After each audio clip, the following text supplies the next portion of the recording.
take you back. Spitting facts, you gotta live with that. Who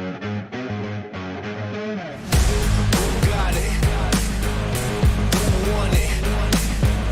No problem. We mob it. Who got it? Who want it? No problem. We mob it. Belly of the beast. There were days where I barely had sleep, but I had to work more than competition. I can't live like the opposition. Living everything I dreamed of, doing everything you think of. The way I work, I'm on the brink of doing everything you dreamed of.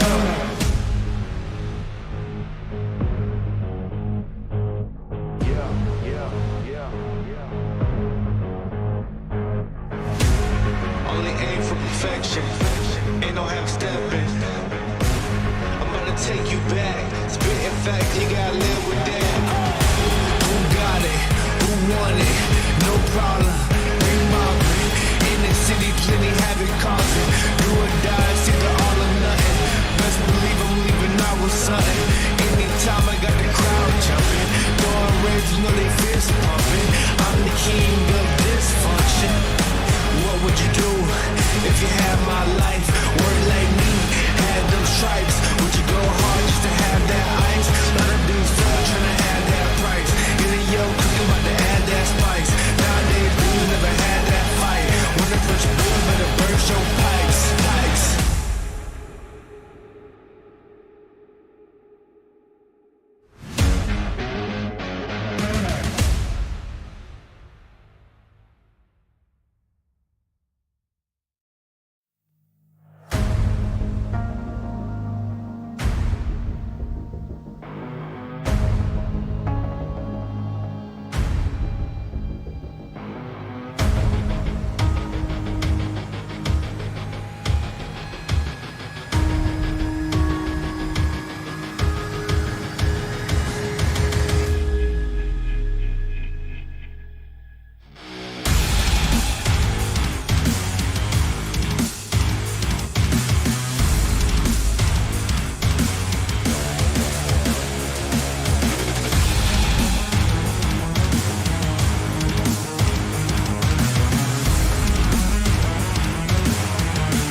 Failure happens to us all, but it's how champions evolve.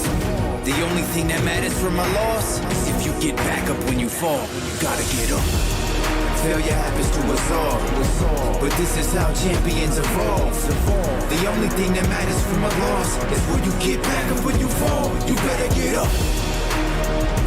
You gotta get up. You gotta get up. I need you to get up. Get up. You witnessing a champ in the making, fueled by your passion for greatness. Yeah, but adversity and bad situations meet us in the middle of the paths that we taking. But it's what you do after that makes men. Will you quit or will you stand up and face it? Tell me, do you have what it takes to swing back when this life asks for the fade? Can you tell me you'll adapt to the change when a punch lands and it puts you flat on your face? After you wake, will you stand up and say, get mad, hit back, lit match to the flames? Failure happens to us all, but it's how champions evolve. The only thing that matters from a loss is if you get back up when you fall. You gotta get up. Failure happens to us all, but this is how champions evolve. The only thing that matters from a loss is when you get back up when you fall. You better get up. You gotta get up. You gotta get up. I need you to get up. Get up.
gonna take you back. Spitting facts, you gotta live with that.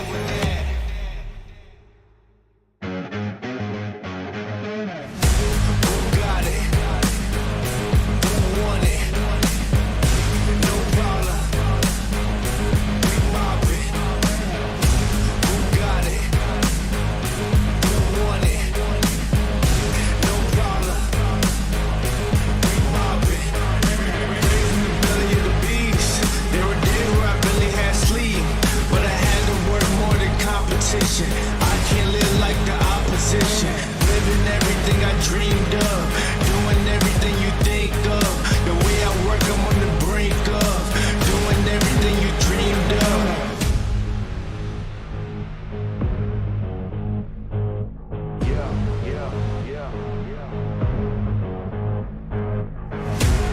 Only aim for perfection. Ain't no half stepping. I'm gonna take you back. Spitting facts, you gotta live with that. Who got it? Who want it? No problem. We mob it. In the city, plenty havoc causing. Do or die, it's either all or nothing. Best believe I'm leaving out with something. Anytime I got the crowd jumping. Throwing raves, you know they fist pumping. I'm the king of dysfunction. What would you do if you had my life? Work like me, had those stripes. Would you go hard just to have that ice? Lot of dudes fuck trying to have that price. Get a yo, cause you about to add that spice. Nowadays, dudes never had that fight. When the first boom, better burst your pipes.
يلقى مكان فكالفين دامج وحاطط على فعل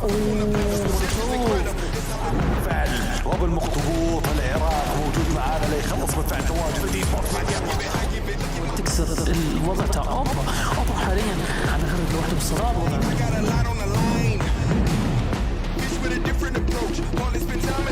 الليد لم يكن في مكان مناسب. سيكتور يا سيكتور يا سيكتور يا سيكتور.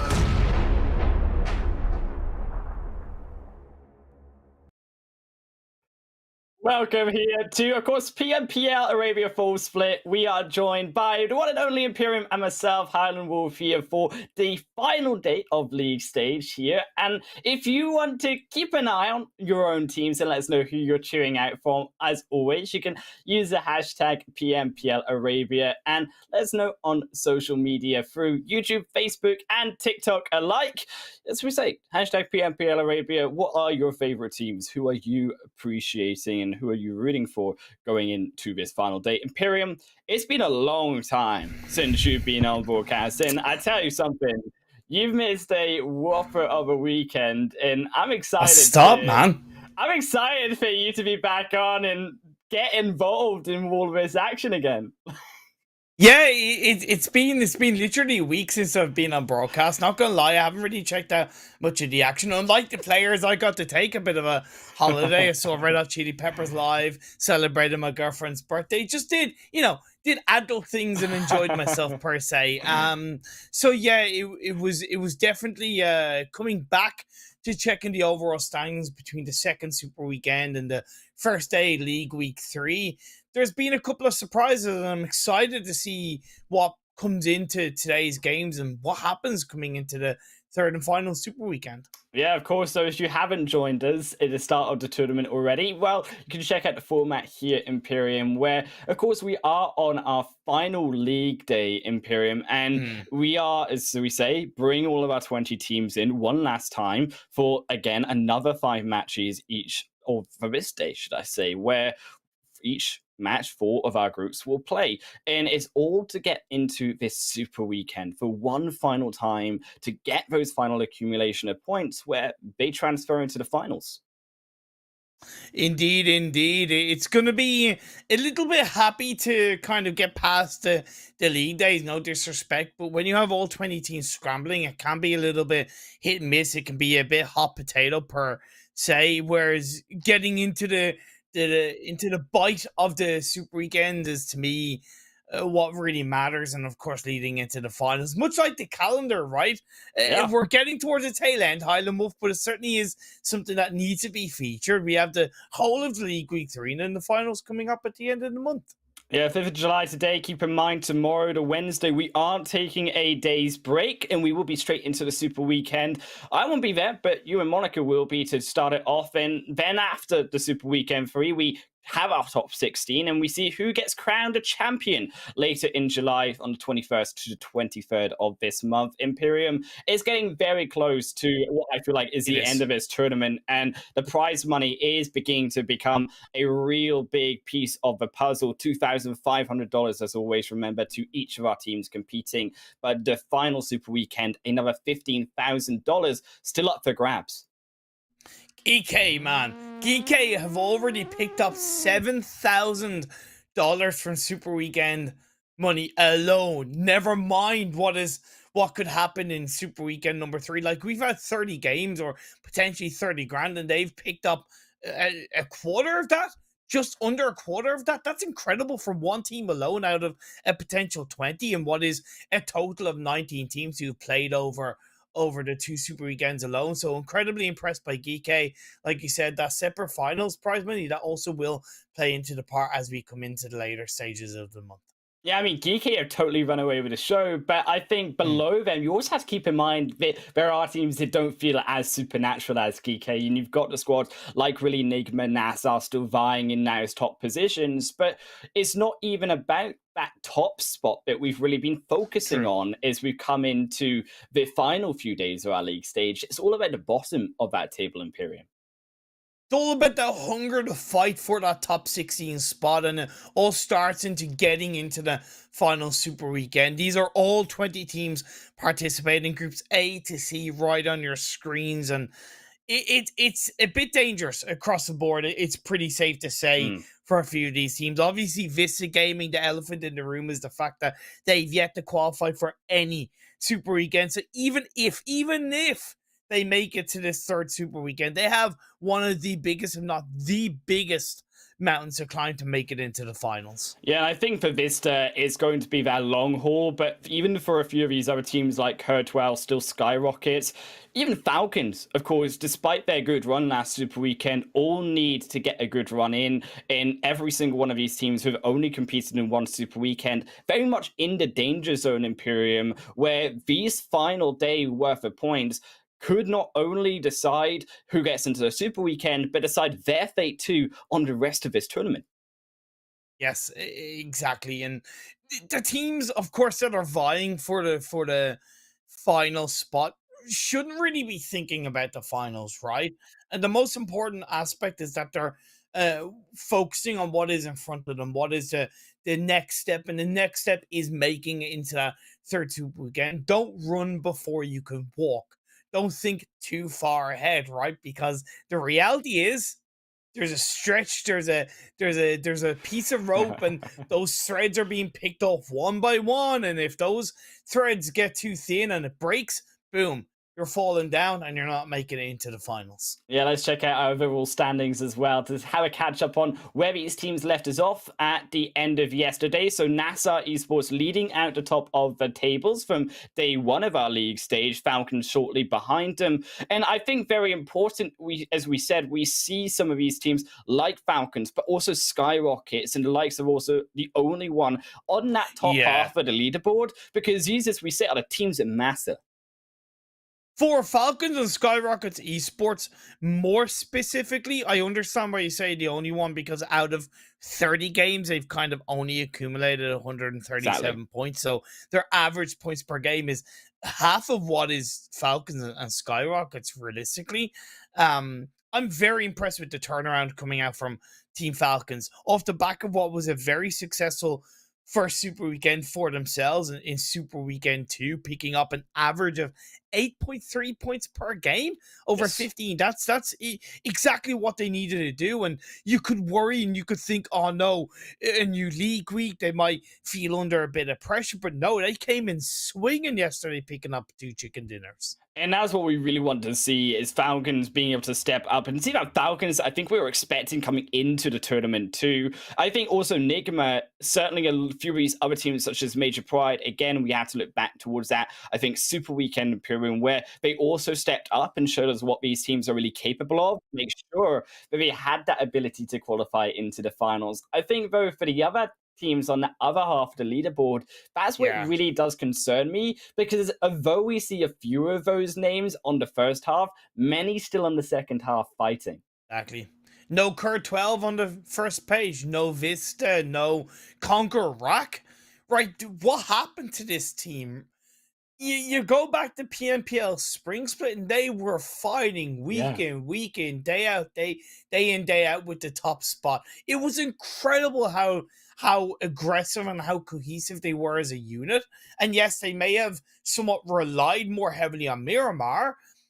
They were still competent enough in the other maps to make themselves count and put themselves into that position. As we move into the second page, again, I'm forced to ask, where are they in League Week 3? They didn't make it into Super Weekend 2, and they're all the way down in 14th place. Oh, and it must be kicking them, because that was the 17th position that they fell into Imperium in that second week. And now they have so much work to do today because of that mistakes that they made last week. Only 19 points. And it's, I think, really concerning, more so about the difference in the way that these teams have been playing. So you've got a team like CONQUEROR who are struggling mainly for those elimination points, but even aggressive teams that like OOREDOO have the most elimination points on this second page with 16, just can't seem to get those placement points. And it's such a stark difference.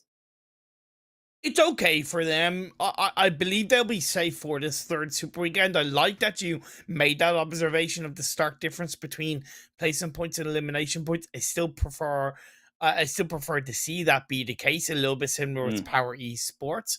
For 90th minute, it's a bit scary for them, because they're coming into today's games and in the Super Weekend on only 100 points across 15 games. So it really isn't that viable of what they need. And they, of course, require that second Super Weekend. It's a big task for all of these teams. At the end of the day, and we've both made note of it as we move on to the last page and highlight the 4 teams who are currently in the bottom 4. The standard in this PMPL Arabia Lobby of Full Split is incredibly high. They've all adapted, they've all grown, they've all gotten better, and today's going to be no different. Look, I mean, as we check out that last page, that's really where it is so dangerous for these teams. And keep in mind, I think minus Rad and Triple, these 2 other teams, Kurd and 4K. I think Kurd on one hand, I obviously need to see them get into the Super Weekend, okay, to be able to make it into the finals as a possibility. I still highlight 4K, though, specifically, because 4K had one of the poorest results second weekend, and as much as actually their first week still enables them to get through into those finals more than likely. I think that 4K have been on such a downward decline since the beginning of that first Super Weekend Imperium, and I'm very concerned about the direction that 4K seem to be taking. They've just been a generally hit and miss team across the PMPL Arabia so far. Not always in a bad way. We kind of gotta, give them credit for being as resilient as they have, and the fact that they made it into the first two Super Weekends is by no means a positive. At the end of the day, the glaring issue in 4K is that they're relying far too heavily on placement points. That will, when you have the shuffle and the mix of all 20 teams, that will be a bit more positive for them. But when you're talking about those Super Weekend games where the lobby's more compact, you have the same 16 teams, you require a higher level of strength, aggression, ability, and adaptability. 4K aren't showing that. So I worry about them leading into the finals. I worry about them and what they haven't really shown, which is improvement. Yeah, and that's what we're looking for. But what better way than to energize yourself than Monster Energy, our official energy drinks partner of the tournament Imperium. And I think for so many of these teams, energy is what these teams need to have, because it's a 5 games only left, as we say, for these teams. And keep in mind, today, we're playing 3 of those games on Miramar. And for me, I feel like Miramar, yes, Sanhok is a volatile map, but so can Miramar be at times. Yeah, Miramar is, to me, the toughest map in PUBG Mobile to really use your team's coordination synergy to the max is required in Miramar, and that's kind of to an extent what makes Conqueror Rack's lack of performance across this PMPL full split even more baffling, because Miramar has notably been their strongest map, and even then they haven't really transferred that synergy and confidence that's required on Miramar onto the other maps. They beat okay in Sanhok, but again, they didn't make it into the second Super Weekend, where it was majority, well, not majority, but more Sanhok games that were played. So yeah, if there's any team that needs to take advantage of the Miramar games today, it is Conqueror Rack. Look, as we also think about these teams need to make it in their success, what better way than also Grand Banquet in-game as well. Get ingredients to make your dishes and make more dishes. Let's share and spread our happiness, of course, Imperium, for all of these teams, and hope for them making it into a tournament. It's only, of course, until this week, until then, week after. So make sure you get in-game and get those rewards indeed. Imperium, I'm also feeling that in terms of these teams, success comes with also Erangel and Miramar as a whole. I feel like Erangel has been one of those more concerning maps, so is too for me. And I like the adaptivity that these teams are beginning to show, particularly through maps like Erangel, where you haven't seen it, but at least through the last week, me and Monica have been observing that there has been these adaptations by teams on who's playing, who's not playing for each of these games. So then tell me, if you were to kind of put a bit of a weight onto teams coming into today's games that are struggling in terms of the tail end of the Super Weekend games, who would you put that will make it through, and who would you put that won't make it through? Well, while I think about those teams, Imperium, what better way also than in-game for yourself and getting those group purchase and draw for a discount for free every day. Make sure you log in regularly to get that as much maxed out as you can.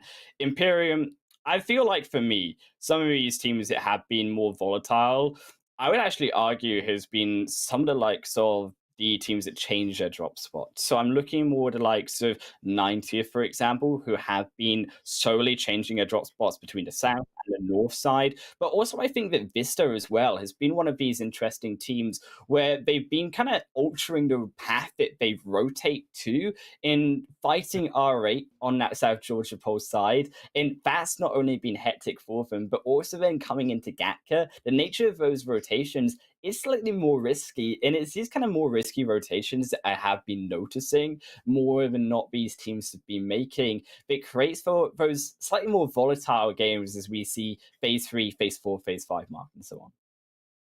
Yeah, it's going to be interesting how much of a balance we're going to have between the adaptability and the risky rotations as we are getting into game number 1. It's the first game of the day.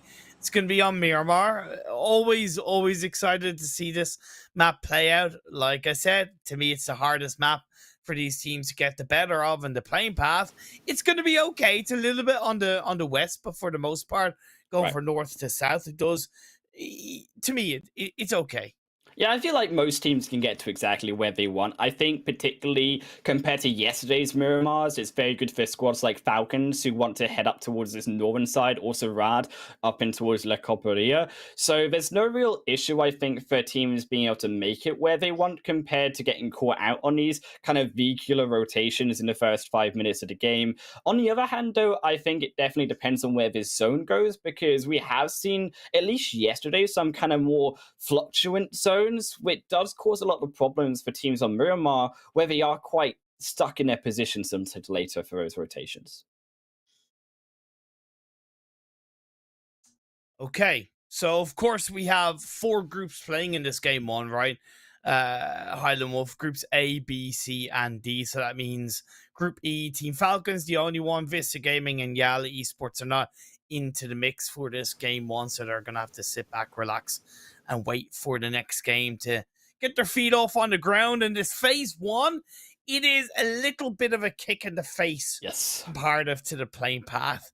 It's going to create that cluster of traffic around that western entry point of the circle, which in itself is within reason tricky enough because it's kind of Picado Hill that is that right. center point of the western side. So teams will notably either be going to the north or to the south of it, right? Very few teams will be entering through the center part of that hillside. Teams like GEEKAY could take advantage of that.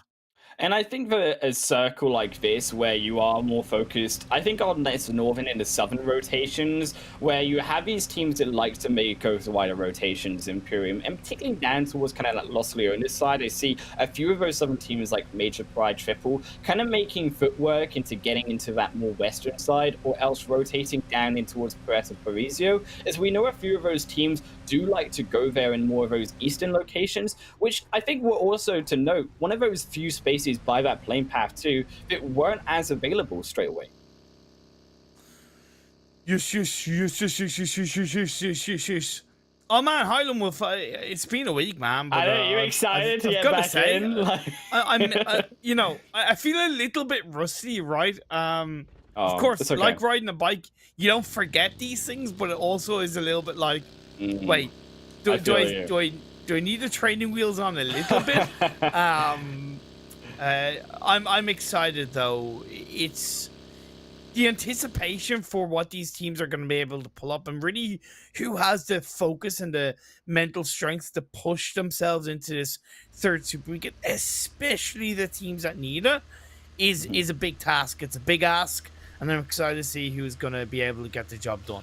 Look, I love the party bus as always. We get it hype in onto our second day. Is it not a party bus? What do you call it? Oh, no, it is a party bus. I was going to say, like, you called it a party bus. I was like, hang on, man. Okay, like, that's fine. That's fine. I'm like helping you right now. Like I said, it's been a week, man. I've forgotten these things, you know? Like, I mean, I could call it the beep bus, but they're not honking the horn, so it doesn't seem right. Like, can't call it the beep bus. Yeah. What does Monica call it again? Oh, Monica calls it something completely different. I feel like Monica's watching. I know she's watching, so she's gonna write it like later on, and we can like recall it. Probably like a typical American, she'll like rename it to something else, because that's what Americans do, right? They just, they'll take a normal word like sweets and they'll rename it to candy just because they can. Or they'll call a camper van an RV just because they can. Sorry, Monica, and to all Americans out there, but I mean, I had the point there. to be fair, you got to rip off the band-aid at some point, right? Because NASR also in fire already in its first phase zone. R8 going to be straight on in towards Happy and the patron, and stuck in, I think, two different angles here as NASR trying to fight on two fronts, but they are struggling, and R8 with Cry just taking through that first initial elimination, now able to help out with a second, and Ali falls down, and unfortunately for NASR, they may be at the top of those standings, but not in this first game. Damn, that was initially a solid kind of surprise play by NASR Esports, getting quite close to R8 on a rotation and catching him off guard to an extent outside of San Martin. And it was a great switch initially by Pitika, I believe. But if the whole team isn't really set up for that engagement, it's a wasted opportunity. And R8 turned it around in the right way, not without casualties of their own. And if you really look at League Week 3, they are in a little bit more of a dangerous position, currently lying in 15th in the overall standing. So R8 do need the points much more than NASR Esports. And this is kind of the adaptations that I was talking about, Imperium, where a lot of these teams have changed their strategies. We've never seen R8 do that to NASR in this tournament, despite the fact that they both drop in a similar location. So to get that edge of surprise factor, where R8, as we said, need those points to get into the next Super Weekend, and that's kind of the surprises that we've seen. And I think a note to say that we've seen more of those type of surprises, Imperium, more in this tournament specifically than the previous PMPL Arabias, and these teams feeling more adaptive by the day. Teams are starting to rotate into this phase one.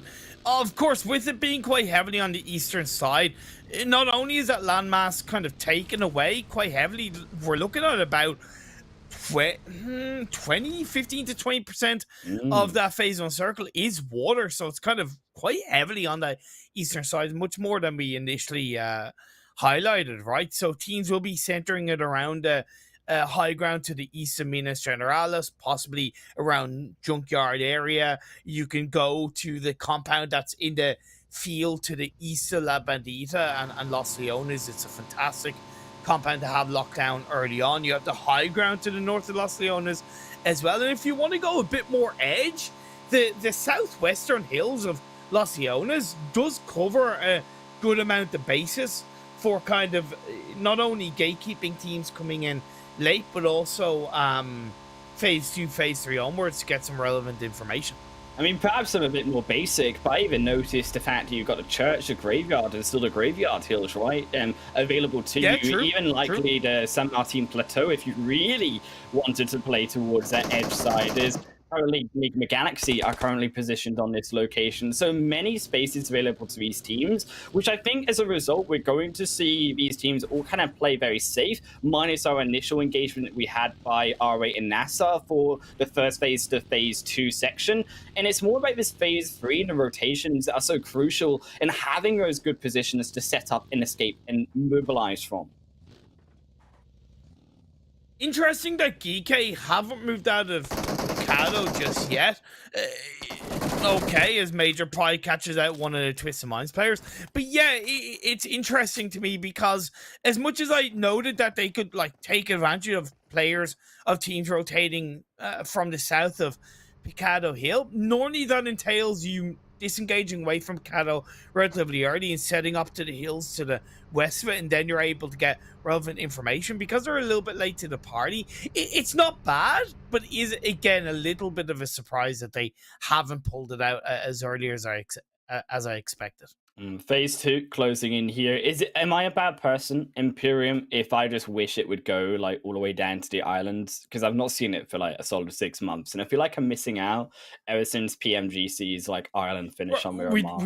We don't talk about it. Oh, sorry. We don't talk about it, right? Sorry. You've already cursed it by mentioning it. You already cursed it, Highland. Why you gotta do these things, man? I'm sorry. Like, man. At least it went away from Los Leones, right? So at least like me casting isn't a Los Leones zone again. So phew. Look, I'll let you away with it. Don't let it happen again. I'll try my best. Like I like zip my mouth shut every rotation shift. Is these teams coming up to, I think, more of a northern side, you mentioned a lot of these hills around this northeastern area. Yeah. I think it's going to be a lot about the play on these hills, though, Imperium, and finding those high grounds, because information, I think, in such a volatile typography in terms of the terrain is going to be so crucial for these squads, where you have these high hills and you have these low lows. In the rotations, I feel the team's going to be quite hesitant to make between these kind of differences. I do appreciate that you observed around that kind of northern shift away from Los Leones, because you're right. Honestly, it was a very good phase 2 shift for a lot of these teams and for the majority of the teams. Yeah, okay, Cur 12 have a bit more of a distance to travel, but because teams rotate a little bit more up north, they have a bit of space. Triple Esports looking for the players of Oztech Warriors, and Smoker, he's on his own and he gets caught off guard. Triple finding the one elimination as they hunt for that final flush through. I feel like also Triple have been one of these teams in a steady incline, as we can talk all day about, right, some of these teams and the high highs of the leaderboard. But when you talk about Triple, actually, they didn't start off in that first Super Weekend very great. But the second week, they turned it up, and they turned it up massively now into this third Super Week itself. Feel like a team that we kind of saw in that one Super Weekend, right? Where they're beginning to get to that kind of average of the high points per game. Well, Triple are going to have to pick up their paces in this day too, because they're currently lying on a total of 5 points in the first 4 games of League Week 3 played out. NIGMA Galaxy Freak with the Mini 14 8X. A hell of a combination, if I do say so myself, and looking to make NASR pay for it. He may have to pull off a Smoke and Highland. That leaves NASR pinched. They're already down to 2 players. They were already split up on that northwestern edge of the circle, and if it's not NIGMA Galaxy, it's potential SKYROCKETs that are going to take them out. Here come the vultures swooping in, but NASR find one themselves straight back onto a roof. Very caught out from the rest of their team, and I would argue a bit too aggressive, but of course they do lose Humam, so potentially down to a solo. And SKYROCKET, you said, maybe not going to go for NASR here, as they are overlooking NIGMA too. They could, if they're able to have tracked the elimination feed and understanding that the shots they heard correlated to a player in NIGMA Galaxy going down, they could get involved in a bit more of an aggressive way, but that's presuming a lot, and that's kind of making sure that all that's around you is aligned. And SKYROCKETs, you also got to ask, are they in that position to engage? Are they really set up to control, or are they set up to fight? I would argue they're not really set up to fight, but I certainly see the correlation of how they're going to be able to take that engagement to NIGMA Galaxy should they have to. The next phase, though, is about to pop up. Hoping that it does center up. It is a little bit of a central shift, but more aggressively down the southwest, and that puts Labadita in firm focus of this phase 3 Highland Wolf. And this phase 3 just seems really difficult in terms of navigating between the hills, kind of Minas Generales and their graveyard you have, but then in between that and La Bendita Imperium, there's these kind of flats and this kind of road that comes down the middle of that zone, which is going to cut off a lot of the decisions of these teams. I feel like squads going to have to make that decision early on right now in this phase 3 to decide where they want to go. Is fortunately SKYROCKET, the only place that player is going is into the next match. Lol. Toxic. It is what it is, and SKYROCKET's now down to 3 players. By the way, quick shout out to Monica. Happy birthday to her. Right. It's her birthday today. Yes, happy birthday. I don't know if you knew that. Every day is Monica's birthday, but you still wish Monica happy birthday every single day that you can. It's not looking like a birthday gift for Monica in the hands of Rad as they lose a player in the rotation. The vehicle tire does get blown. Now he's going to lose another player. CONQUEROR down and dirty. And Rad's unfortunately going to lose out on even more. And unfortunately for Rad, they were very low in the standings. I believe last position so far from the end of yesterday. So this kind of start is just not the way that they want to begin with. But for CONQUEROR, it's excellent. And this is exactly what they want to have, because they need these elimination points too. Even Monica forgot it was her birthday today. Absolutely terrible, man. No. It just means you're getting old, Monica. Sorry, but feels bad, man. Feels bad, man, indeed. Poor Monica, like, she's not even here to defend herself. Like, rip it into her, like, man, don't remind me when I'm not on broadcast Imperium after a week of being away. Like, Power Esports are in a great position to gatekeep the players from 90th minute on that northeastern edge of the circle. I would be okay if 90th minute kind of scaled back a bit. They still have that full squad up, multiple vehicles around, and phase 3 is manageable to stick in the blue. And as they go for the push, or should I say Power go for the push in the form of Kante, Chado stands up, and that was definitely a poor solo push from Power Esports. Look, 90th pushing forwards, but at least we'll find the one elimination. There comes the second through. Is Kante will be no more. In 90th minute, though, do have to be careful because they are on the edge of the zone, and these shots will have been heard by the likes of CONQUEROR further towards the edge of that zone where they're coming in from. And still being on the edge means there's a lot more to do when it comes to rotating, and they kind of want to finish off here Power Imperium, because getting down towards that south and that hillside where Power really do stand is going to be much better for 90th than crossing in on that roadside. I would say they should have gone for the engagement, whereas kind of they're doing the same thing that Power Esports did. Is a little bit of a mistake, but as is goes for the push on his own. Jabal's going to catch him off guard. Couldn't quite get the shots off again. Not that clean for 90th minute, but extremely unclean for Power.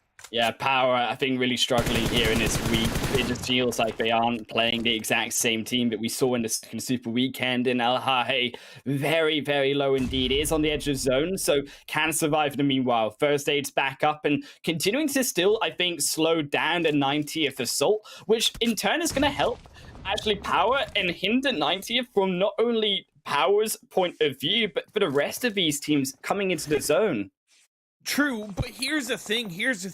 The circle shifted up the northeast, so at the end of the day, Power are going to be under pressure, because it's not just going to be 90th minute in looking in their direction. Right. It's going to be like OOREDOO. It's going to be possibly CONQUEROR. It's going to be this team, that team, even SKYROCKET. Now, again, it hasn't been positive for 90th minute. They got the first pick onto Power Esports in the form of Kante. How can you disengage away from that position and not think that the rest of Power Esports are around you? You got to cover your ground before you look to disengage away.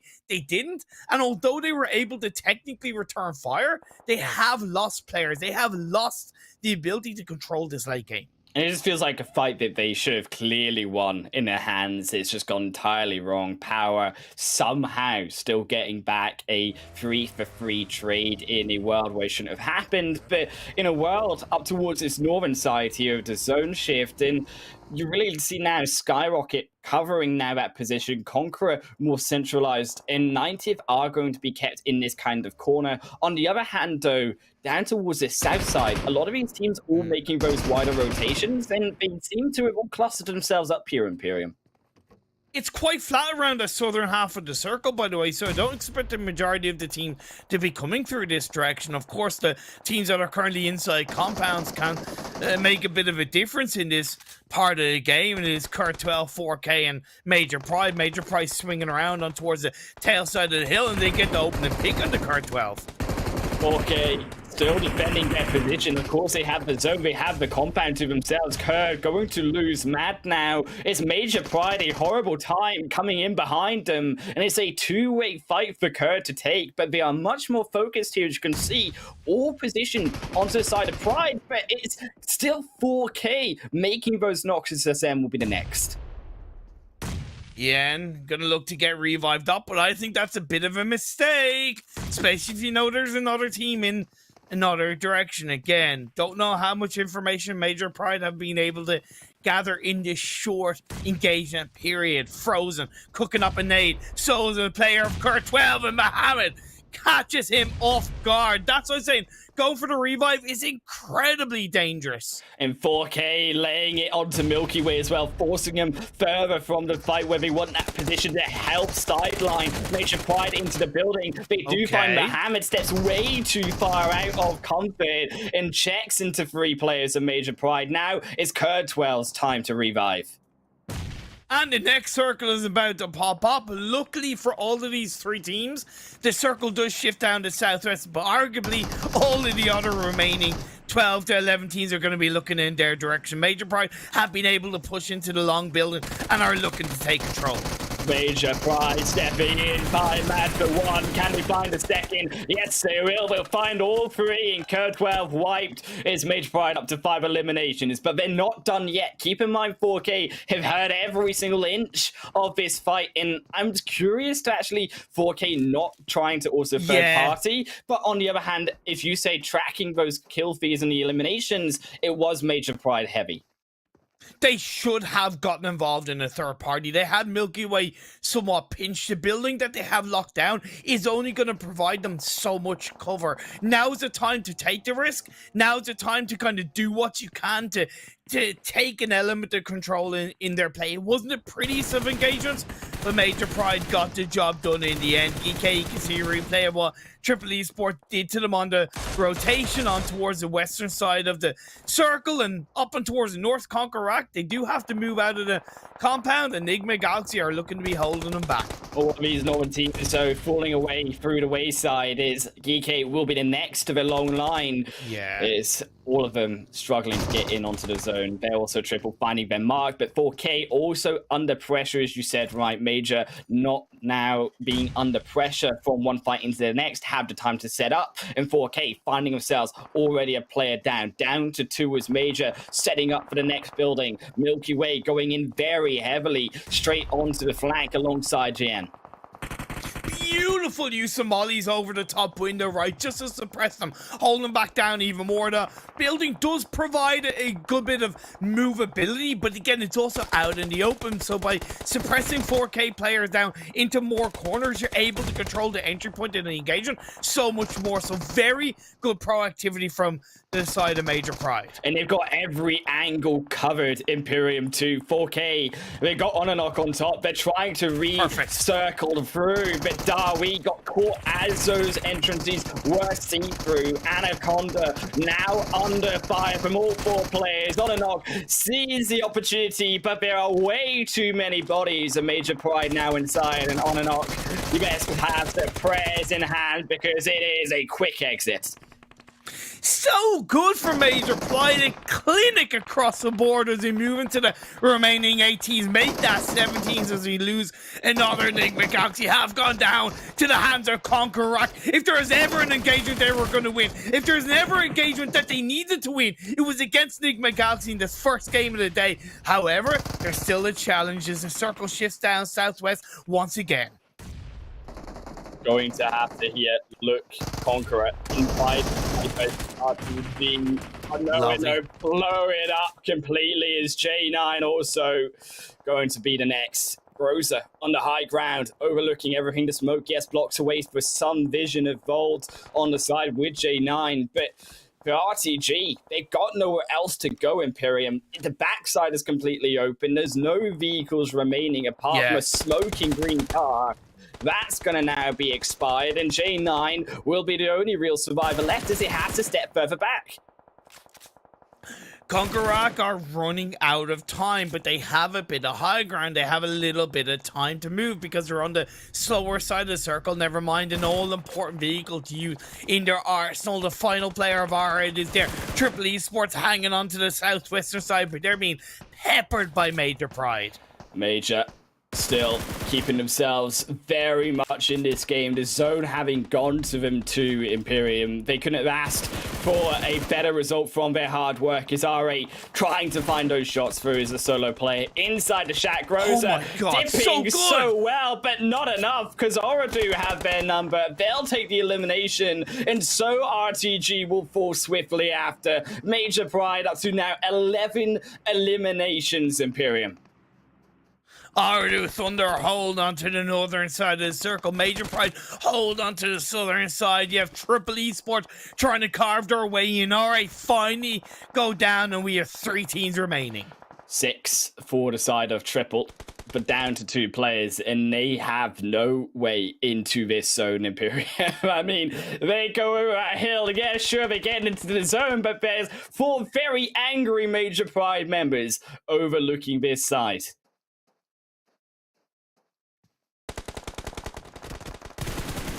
Major stepping up, find the elimination for one. They find the second. There they will go. Triple Esports going to be taken out. They will fall third, and now it's all down to OOREDOO's time.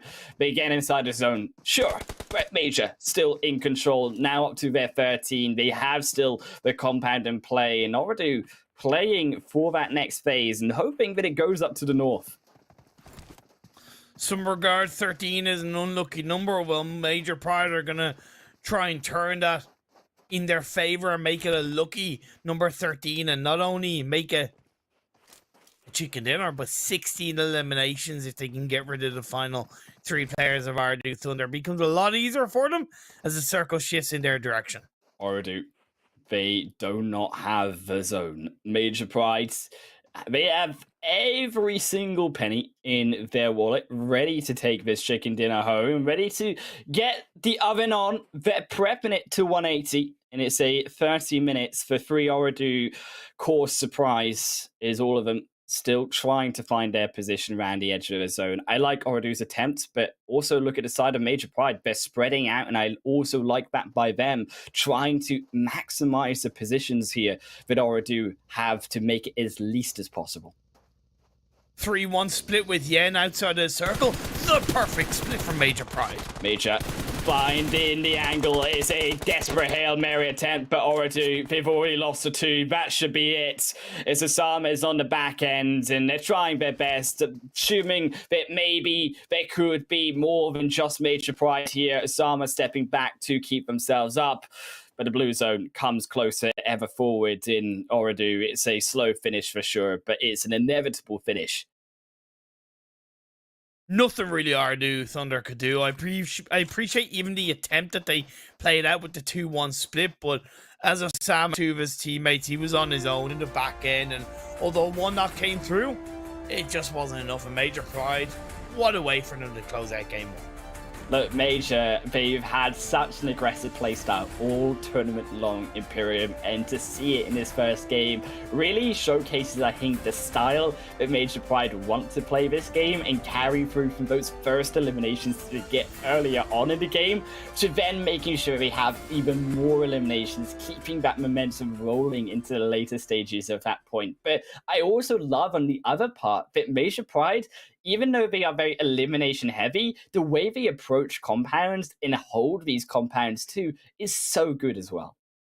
As you look at the points secured from this first game, indeed it was a 15 elimination point game for them. They didn't get that final player as he died, as he went down to the blue zone, but indeed 30 points secured.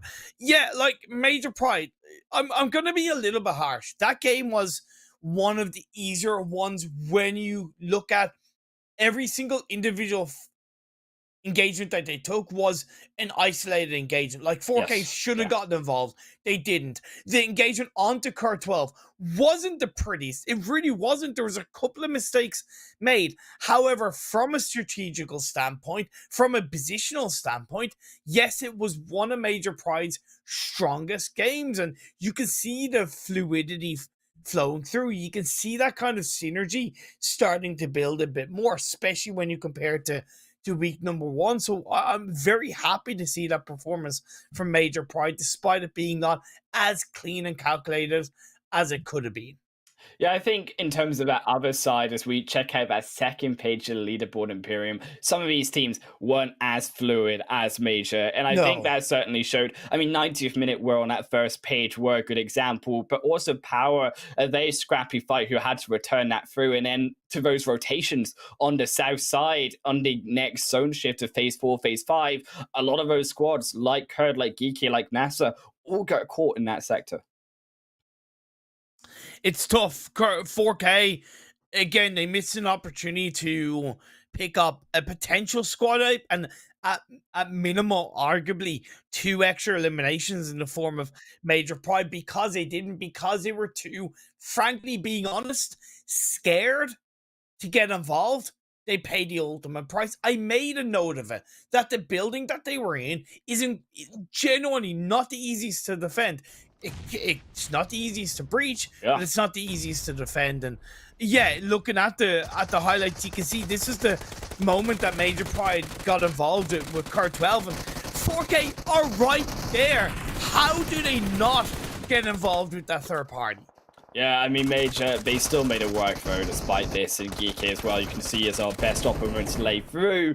Kind of how some of these other teams did fall to the wayside in the other parts of the zone. Now, GEEKAY struggling to find an entrance in. But you have to obviously note that these were the star of the shows, our Major pride. But then also, it was a lot of this northern side conflict, too, that did lay out a path for only a few of the remaining ones to try contest Major.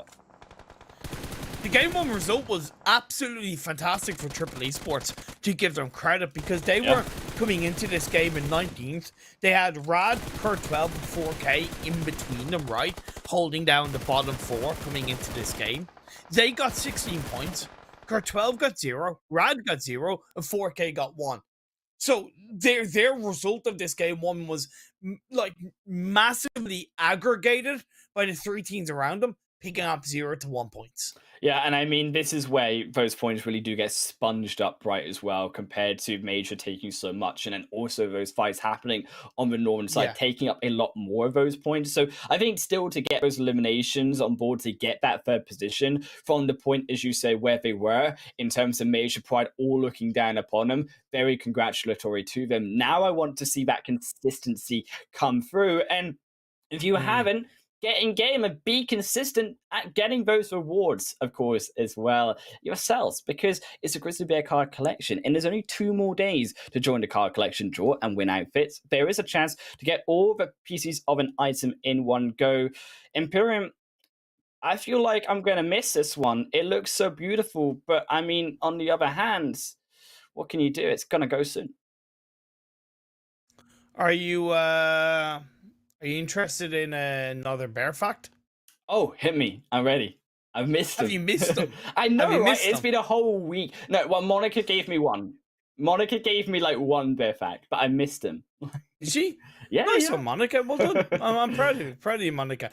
The first modern bears evolved between 5.3 and 4.5 million years ago.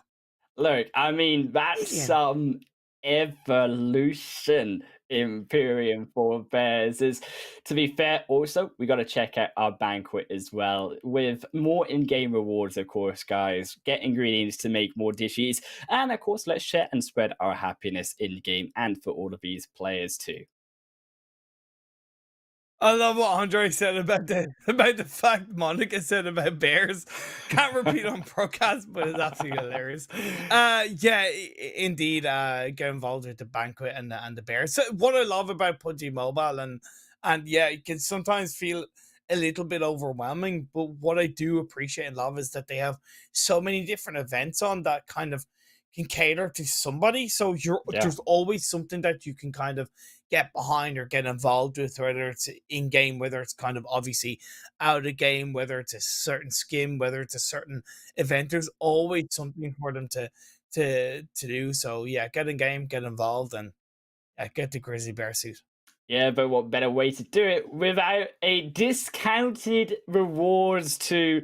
You can, of course, draw for a discount in the group purchase for free every day. Imperium, I mean, there is a bunch on, as you said, for everybody right now. If there wasn't a time to do so before to get in on those rewards, be sure to do so now. Is we are prepping, of course, our lobby too. If you're wondering for Erangel next, Imperium, keep in mind that group E will be sitting in, Group E will be sitting out, and then also Group D will be joining us. No, I'm so confused. I'm so confused. I'm getting debated by myself. Come on, Jake. Group D are sitting out. I'm sorry. So it'll be NASR, RTG, Triple, and Twisted Minds. Bang, got it. Are you sure that's right? Are you sure that's right? I'm like 99.9% sure. That's what everyone says. So just to have that leeway, right? You want me to repeat it? No, it's okay. We got it. Okay, cool. Yeah, you're right. It is Group D sitting this one out, and we will introduce Group B for the first time in this day too. So Vista Gaming, what can they do? What can they show us? Team Falcons, look, I'm not worried about them. Nice to see them kind of get back on the right note. The only one, Esports, it's weird. The only one I see at moments the only one kind of show us that they Yeah. can be the only one in the lobby, right?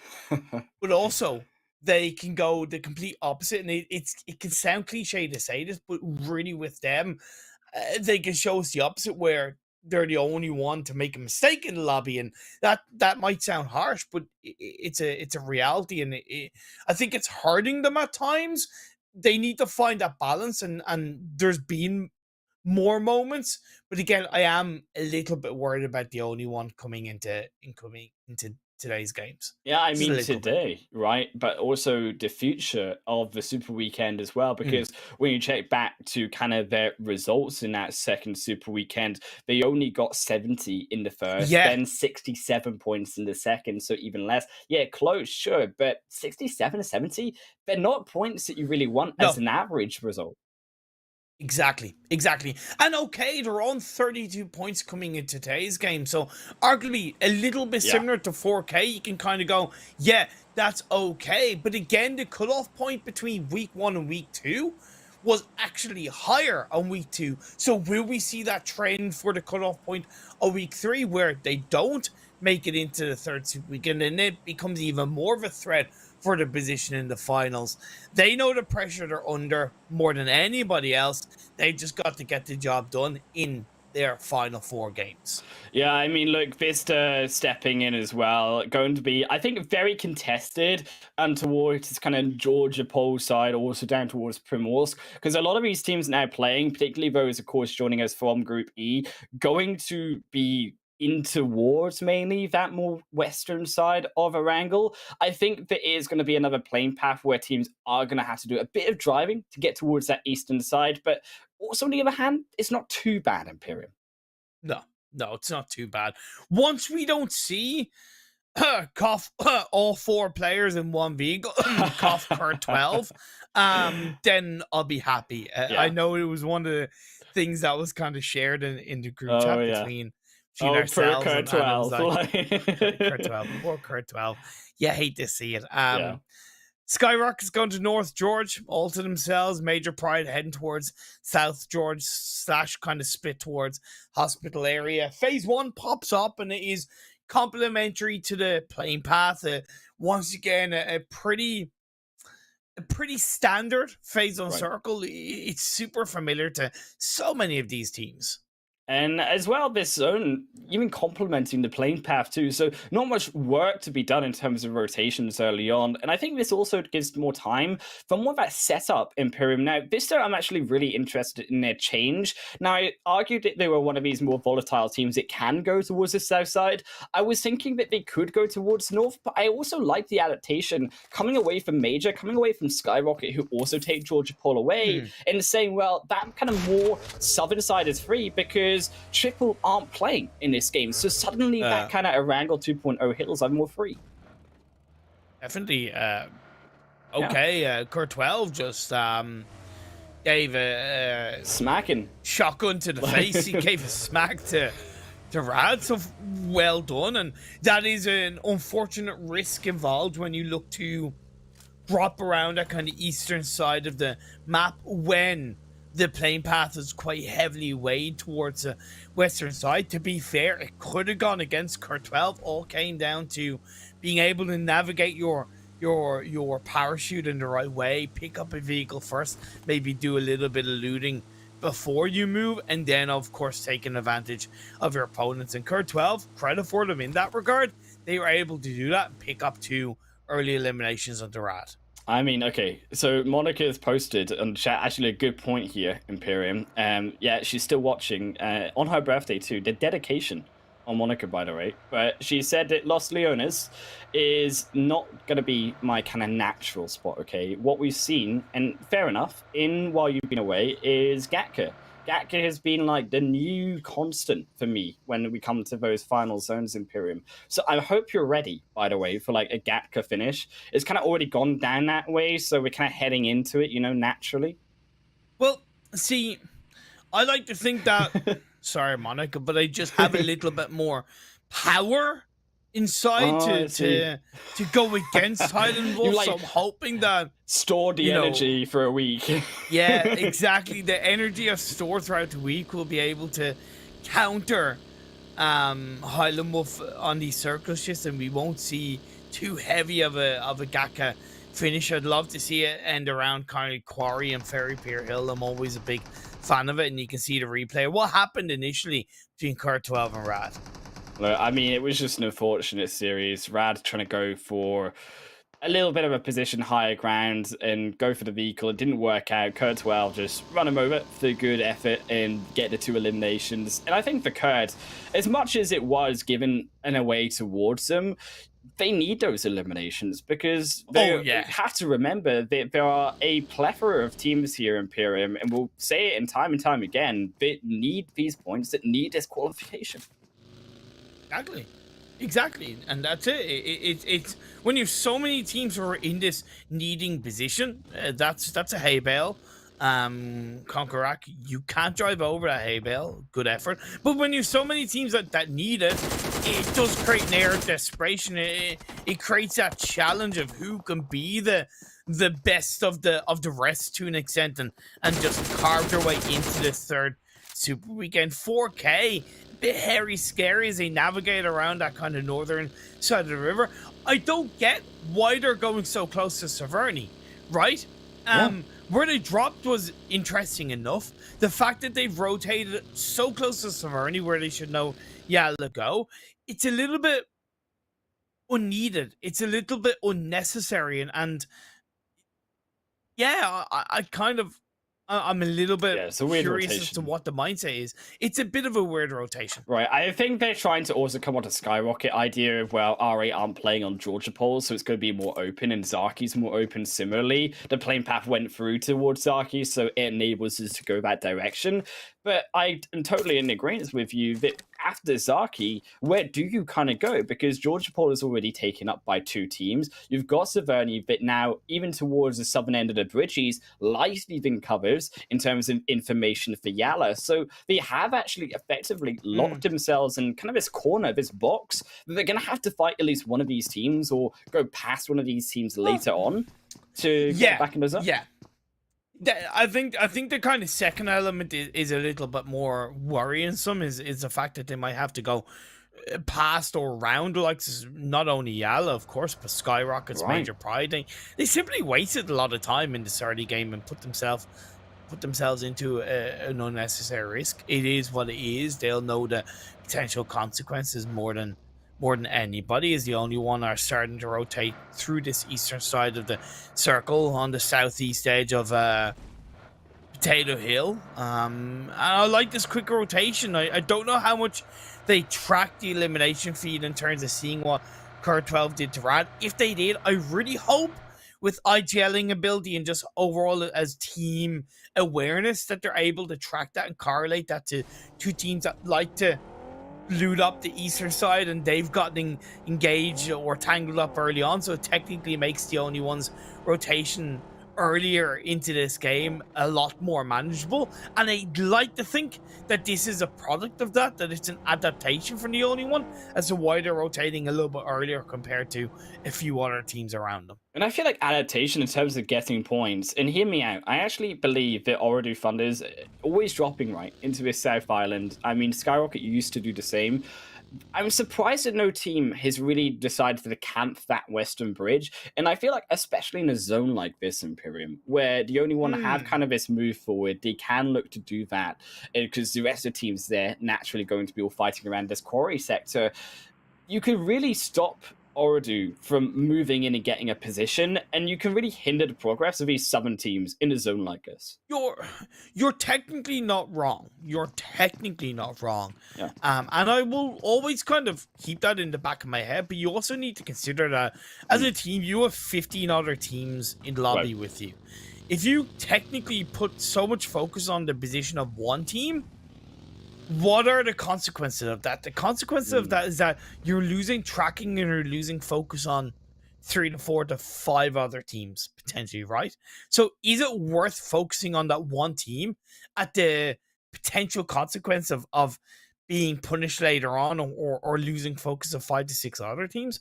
Arguably, no, it's not worth it. So I think that's why OOREDOO Thunder are kind of technically getting away more often than not with this military island position. We'll have to wait and see if a team can maybe track that from OOREDOO Thunders. We might see it in the finals where it could count a lot more heavily. But phase 2 does shift over to the west, and this is a little bit away from GEEKAY. Just it's still in the circle, but my point is it's not the majority of the circle. It's not the major central point.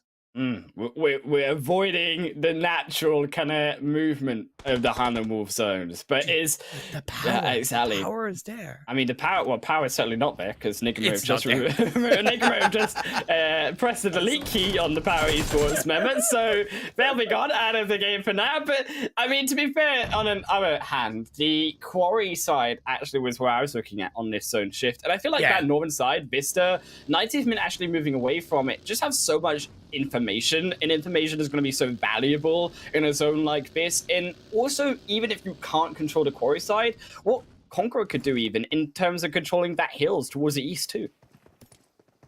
The compound that Power have technically gone past, that's in between, if we do see the map feed in the next couple of seconds, between Enigma, Galaxy, and CONQUEROR is a great place to hold on to. I don't actually like where 90th minute have gone. Luckily, Power Esports have rocked up onto them into this edge of the compound, so they are a little bit more prepared for an engagement. Yeah, I'm not really a massive fan of 90th minute going here.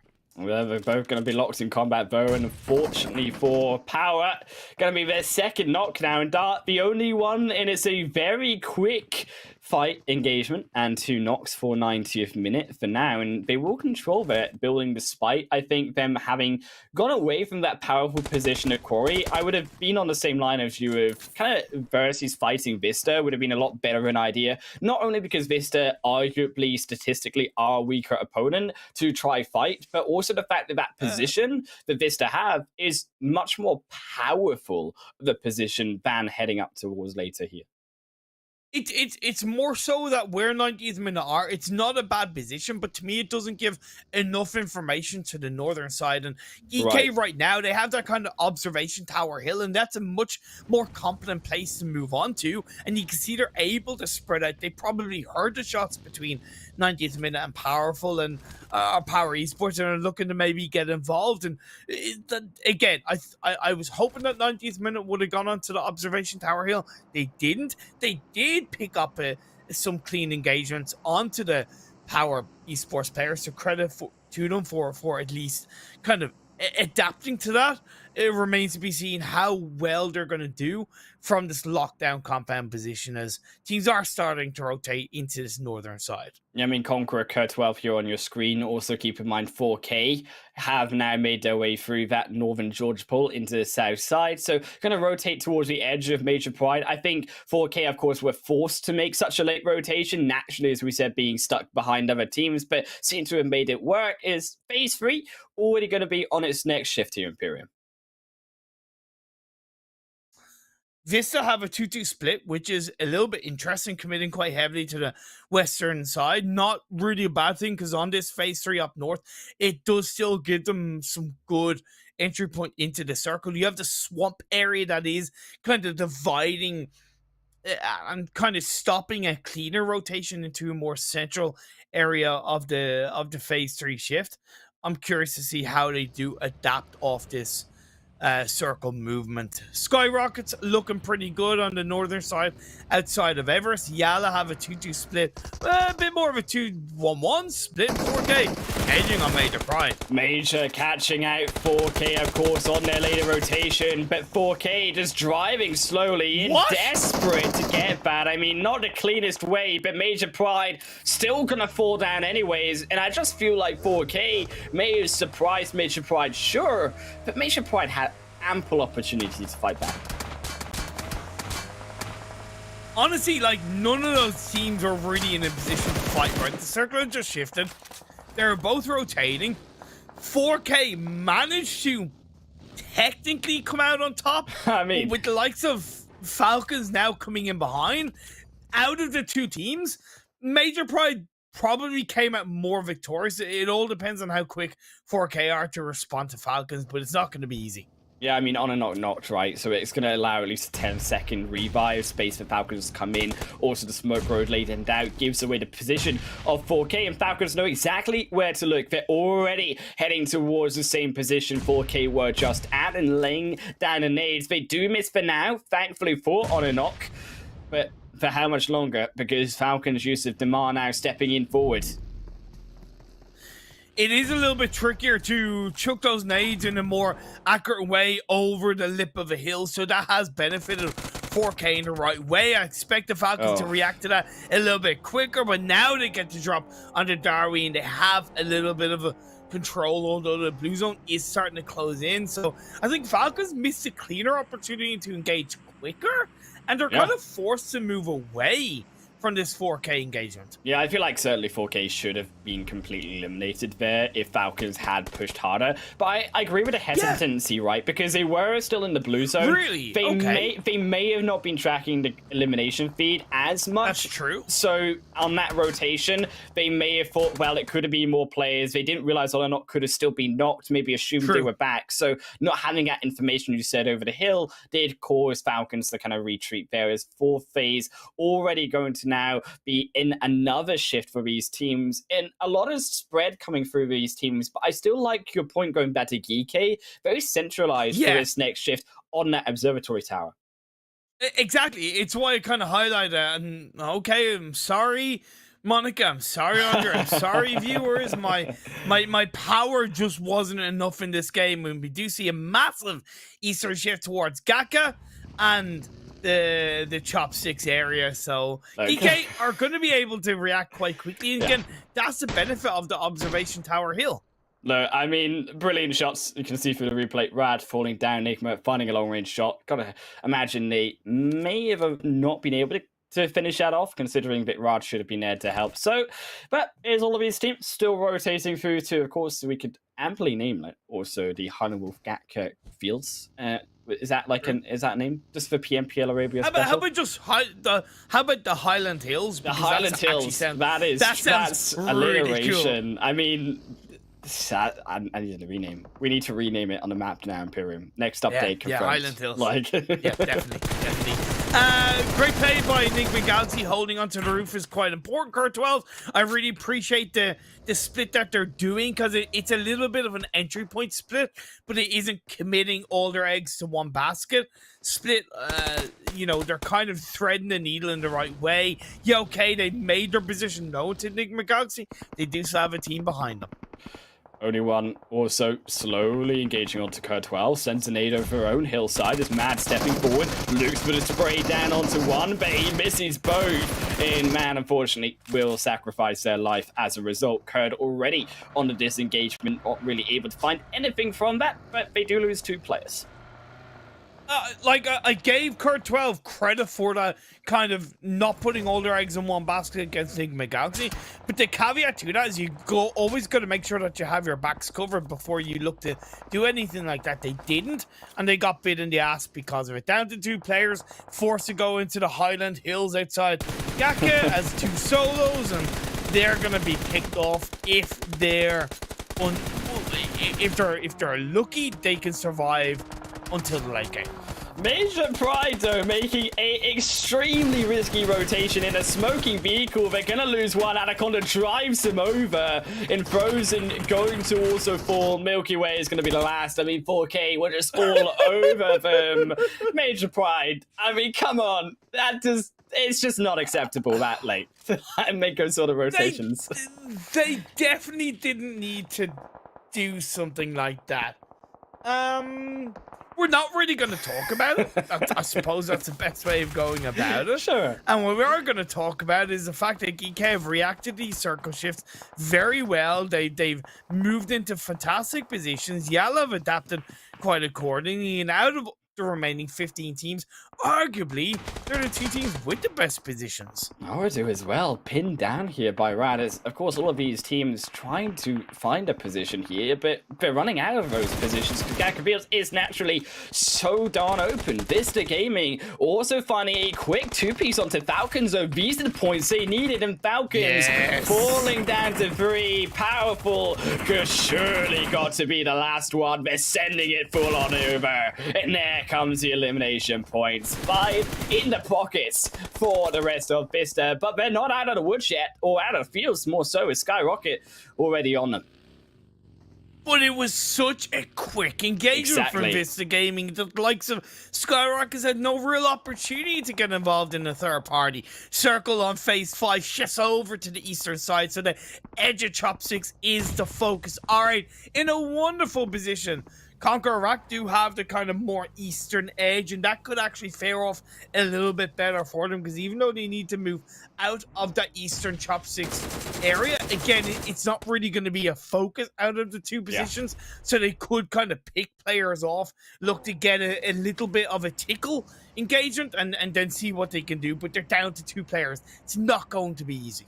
And I think naturally as well, being inside of a bunker will avoid the attention of a lot of these other teams who are going to be spying on each other in these open flats, because you can see the fields, yeah, sure, the wheat protects you somewhat, but the vehicle rotations are what's required, and that does not protect them from that ice line of these other teams. In 90th minute, already crashing into the compound of NIGMA. NIGMA have been sat here for a while, but now it is time to heat things up with the mollies. Now NIGMA stepping forward with the nades of their own, stepping in onto the building of 90th.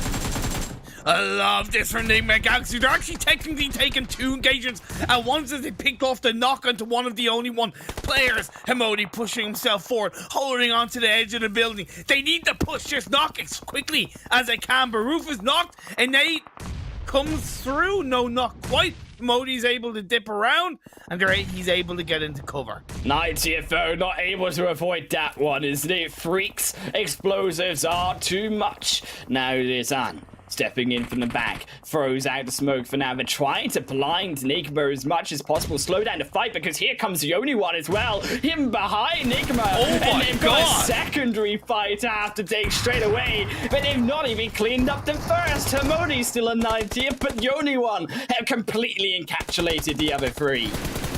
This is where the experience of the 3rd best team in the world currently will come into play. Dancing with the devil, one to the left, one to the right. NIGMA Galaxy know all about this pressure, and they're playing it through wonderfully. Jabal cannot deal with it. NIGMA push in. That's the only one eliminated. And they ignored one team entirely, focused on one, and that's the sort of quick decisions that you need to make, Imperium, as expected of the 3rd best team in the world. VISTA though, big nade will miss, so goes over the heads of VISTA. One back onto Triple R, should fall short. 2 is this Grenade City, maybe for the outskirts too. Circle shifts up to northeast. Fantastic for R8. They will have to deal with SKYROCKETs a little bit more heavily, but VISTA can finish them off, and that's exactly what they've done.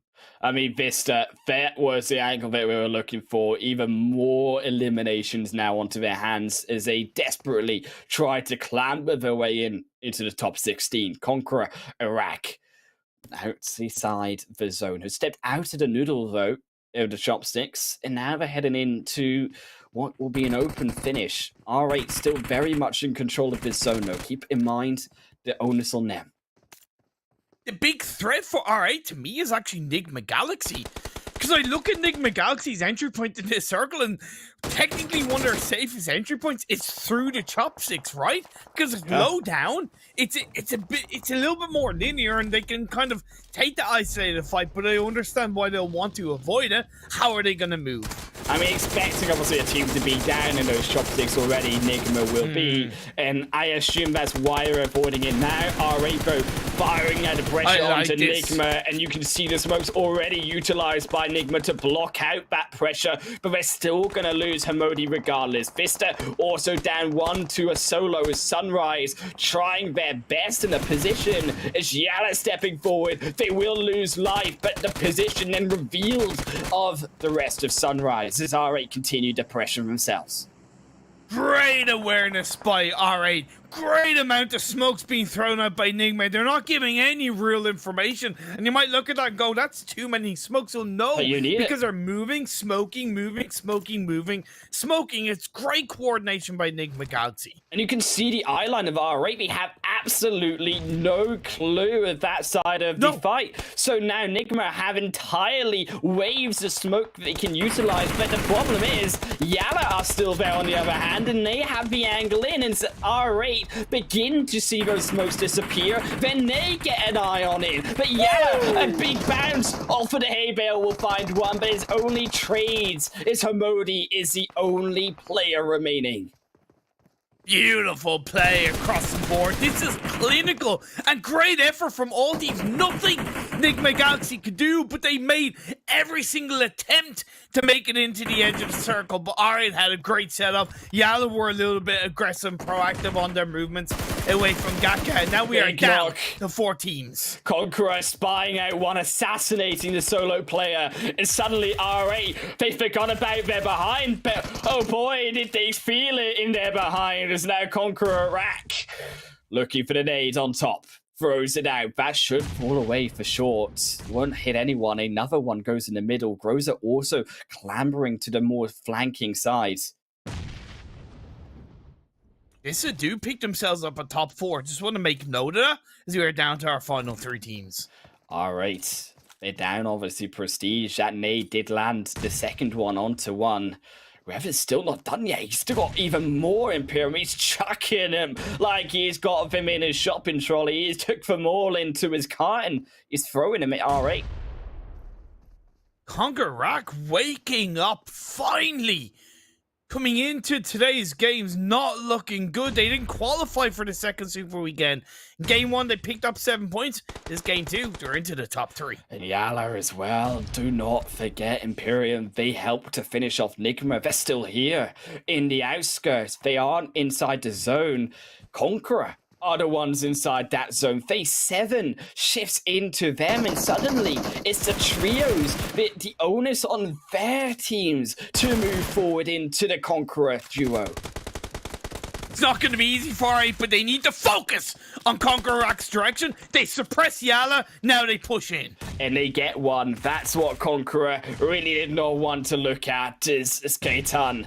Looking first, will go over the hill. Groza readies himself, can see the members over the top, can hear their footsteps closing in. YALLA on the other end. There's nowhere for Groza to go, but they're playing right on the edge of that lip to be able to avoid the shots, and doing so excellently. It's now YALLA step further in that bubble beginning to close. Is R8 maybe now overlooking? Is CONQUEROR firing through? Will fall down in third, and it's up to the trio versus trio.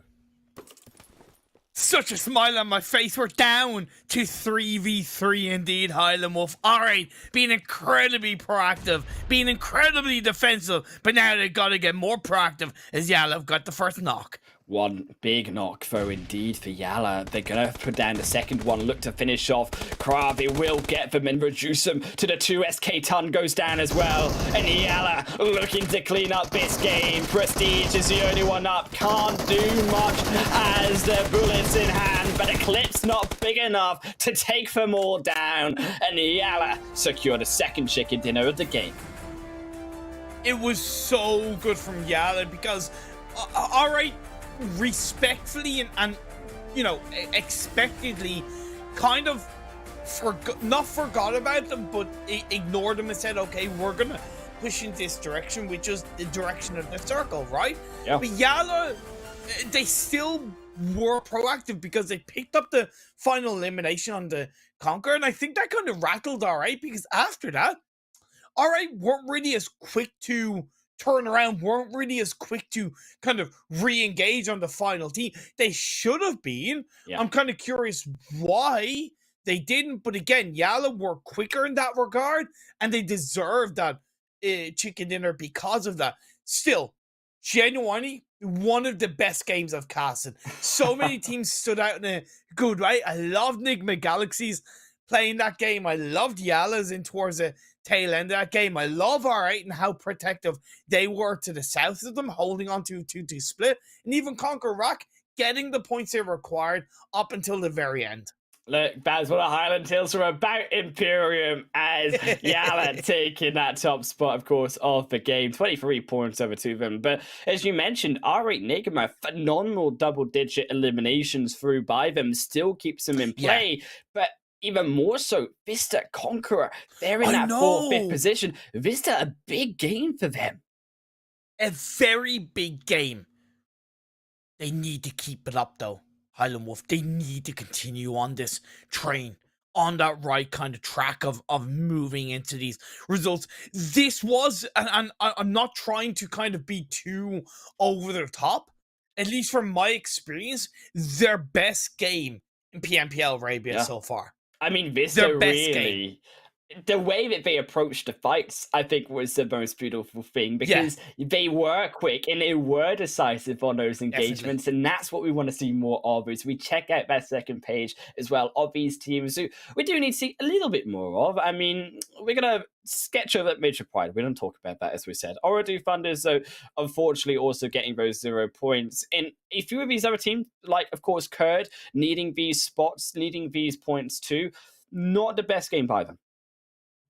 So it's a little bit tough because you got kind of multiple layers to what is the overall standings of this league. You've obviously got the isolated league week, but then you've got the kind of super weekend points, and that does come into the fold. So as you get through the day, it will become clearer, but it can be a little bit tricky at this moment. Look, we're going to head though through to our best op moments of that fantastic second game. We're going to give you a short break before we're back onto Miramar.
Yeah, boy.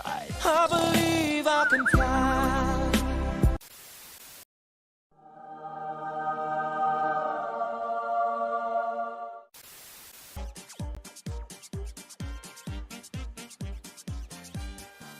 Enemy spotted.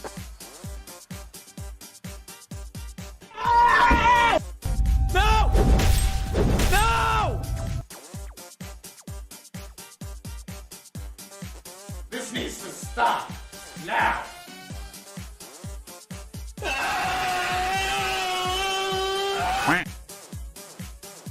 Come here.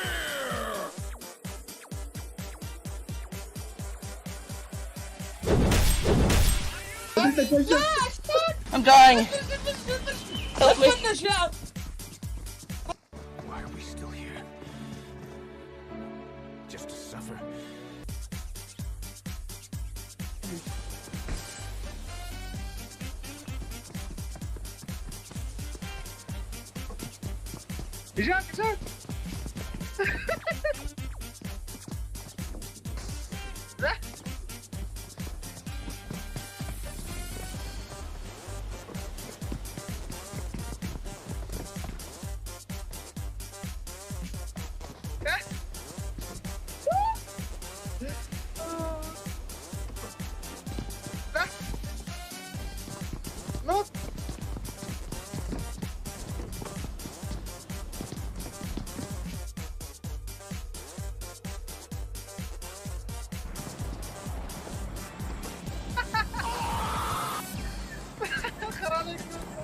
هو بوت ما ضربته ما عرف يسيبه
Welcome back here to the PMPL Arabia full split for the 2022 season. Myself, Wolf, and Imperium alongside you, as well as our beautiful phone down below with the upgrade performance and upgraded fun. Celebrate your winning spirit with the brand new Oppo Reno 7 Pro 5G, the designated smartphones for PUBG Mobile, Middle East, and Africa Esports 2022. And as always, Imperium, you need a drink to go with that phone when you're playing PUBG. What better than Monster Energy, our official energy drinks partner for the tournament?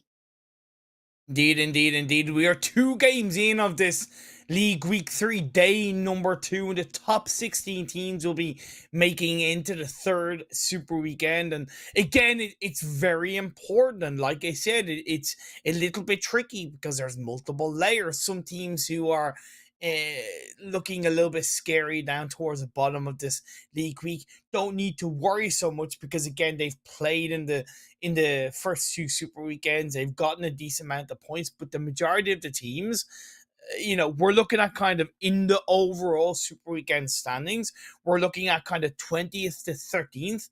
Out of those teams, one have played 30 games, one has played 0 games, and the rest have only played 15. So really kind of those are the teams that we're looking for, and if they can make it into the 3rd super weekend. Let's check out those overall standings. Keep in mind for some of these teams today, there's only 2 more games to play for them to get these points on board as well. And I'm really looking towards VISTA, who now get themselves into that top 8 position, Imperium, alongside their SKYROCKET, Falcons, all of these 3 teams needing to get into that super weekend. I would argue they've got there by now.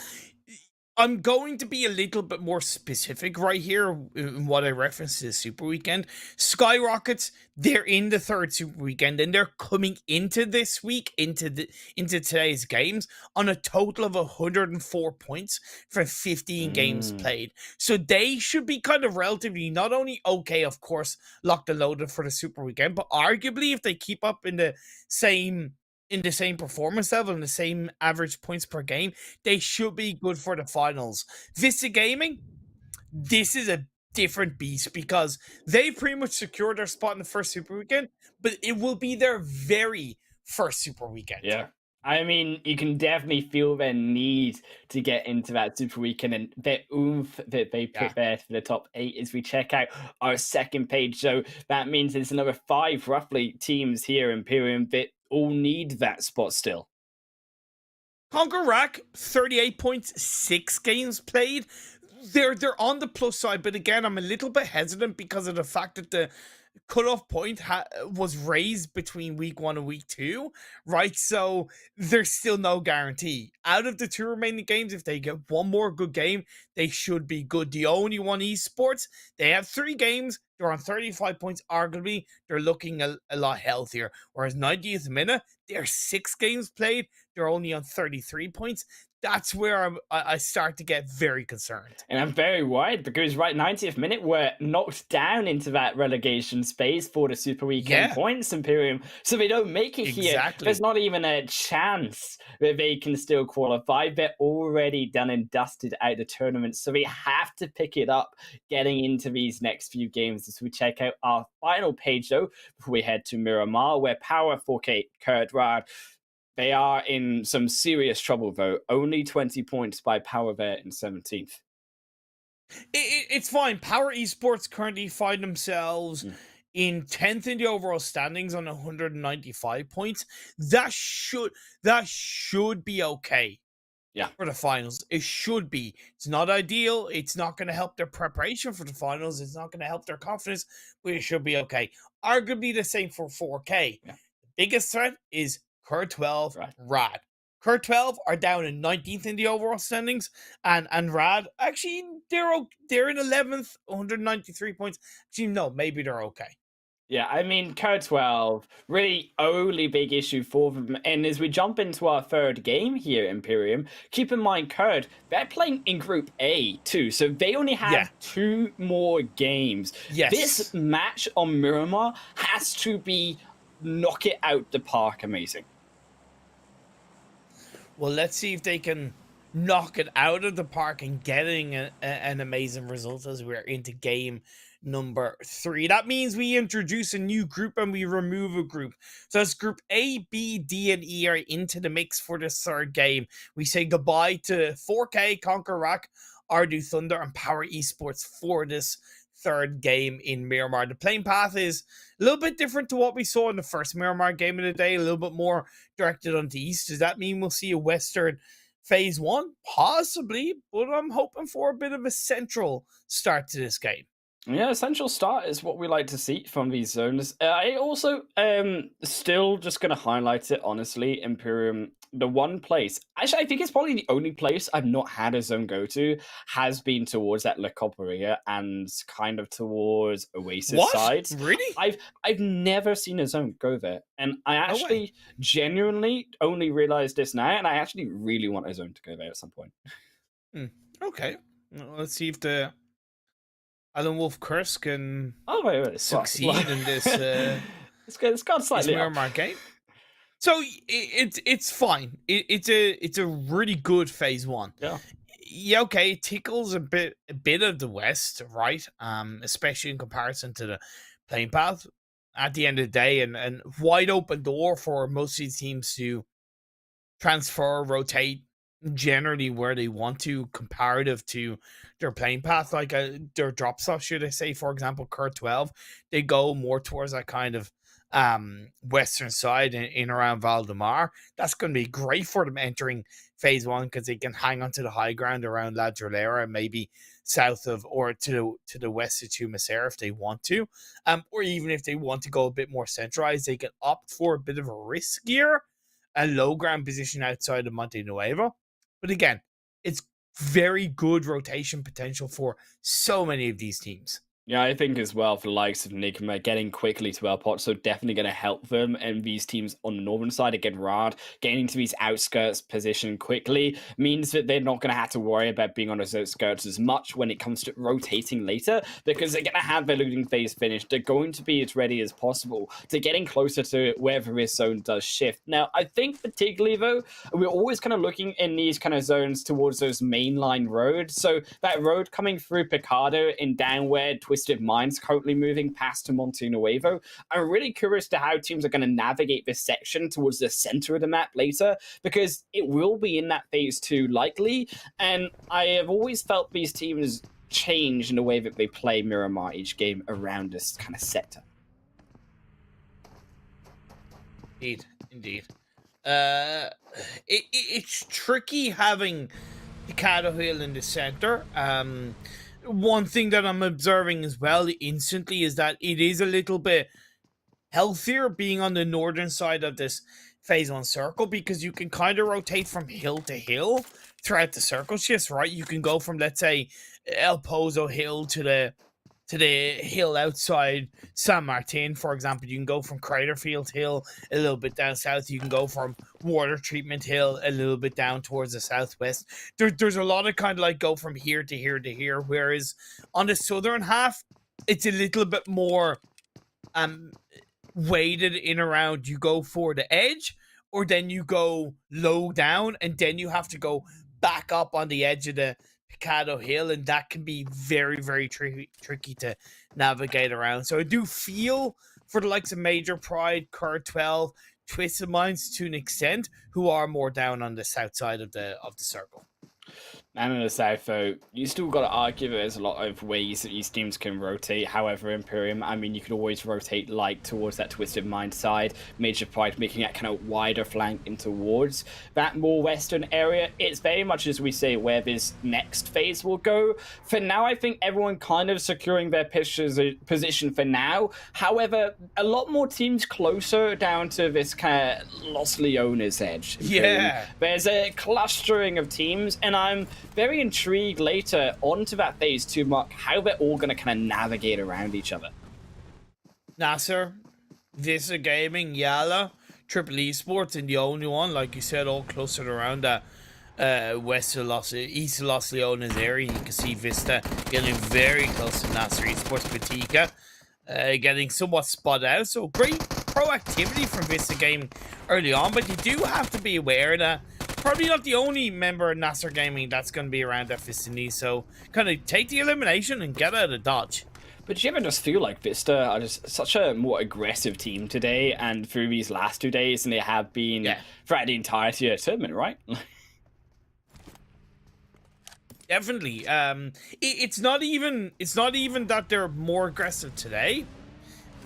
It's more that there's a bit more focus on kind of one fight at a time. There's a bit more coordination. There's a little bit more direction around how they're moving. There was a lot of games over the past 2 weeks that I was like, they're directionless. They don't really know where they want to go. They're just going in for the engagement for the sake of it, kind of within reason, with all due respect, kind of very tier 2, tier 3 level plays that came out from Vista. But today and arguably yesterday as well, but definitely today, completely different story.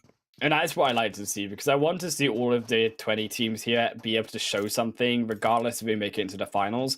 I always feel disappointed when we get towards the end of these tournaments, and you just feel like a team hasn't showed the best that they can be. And to see Vista climb up, regardless, I think, of whatever they get as a result in the Super Weekends, you cannot detract that from today, Imperium.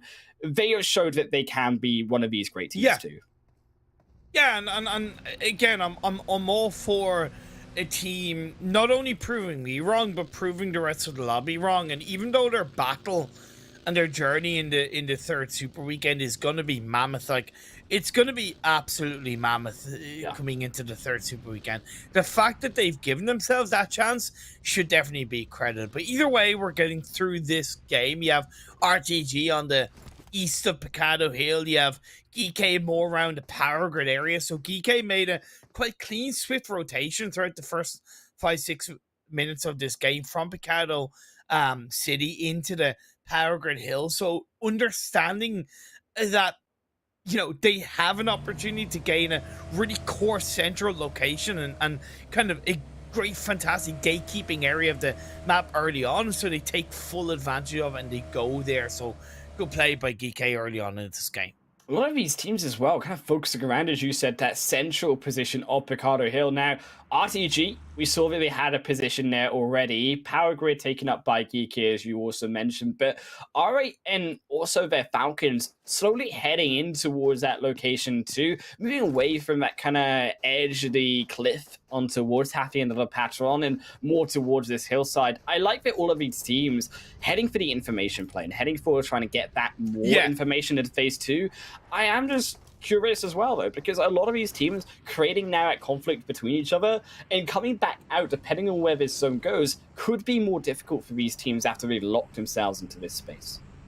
That's technically true, but again, if you look at R8, and hopefully we see the minimap coming into the tail end of phase 1, between R8 and RTG and GEEKAY, they've all gone to the edges of the hill, right? They're not in the middle, so the ability to not only get information, but adapt to it is a little bit more competent. However, R8 maybe rotating a little bit too late into the circle and caught off guard by Falcons. And it's just an excellent punish as well by Falcons to be able to be so spread, to get that information.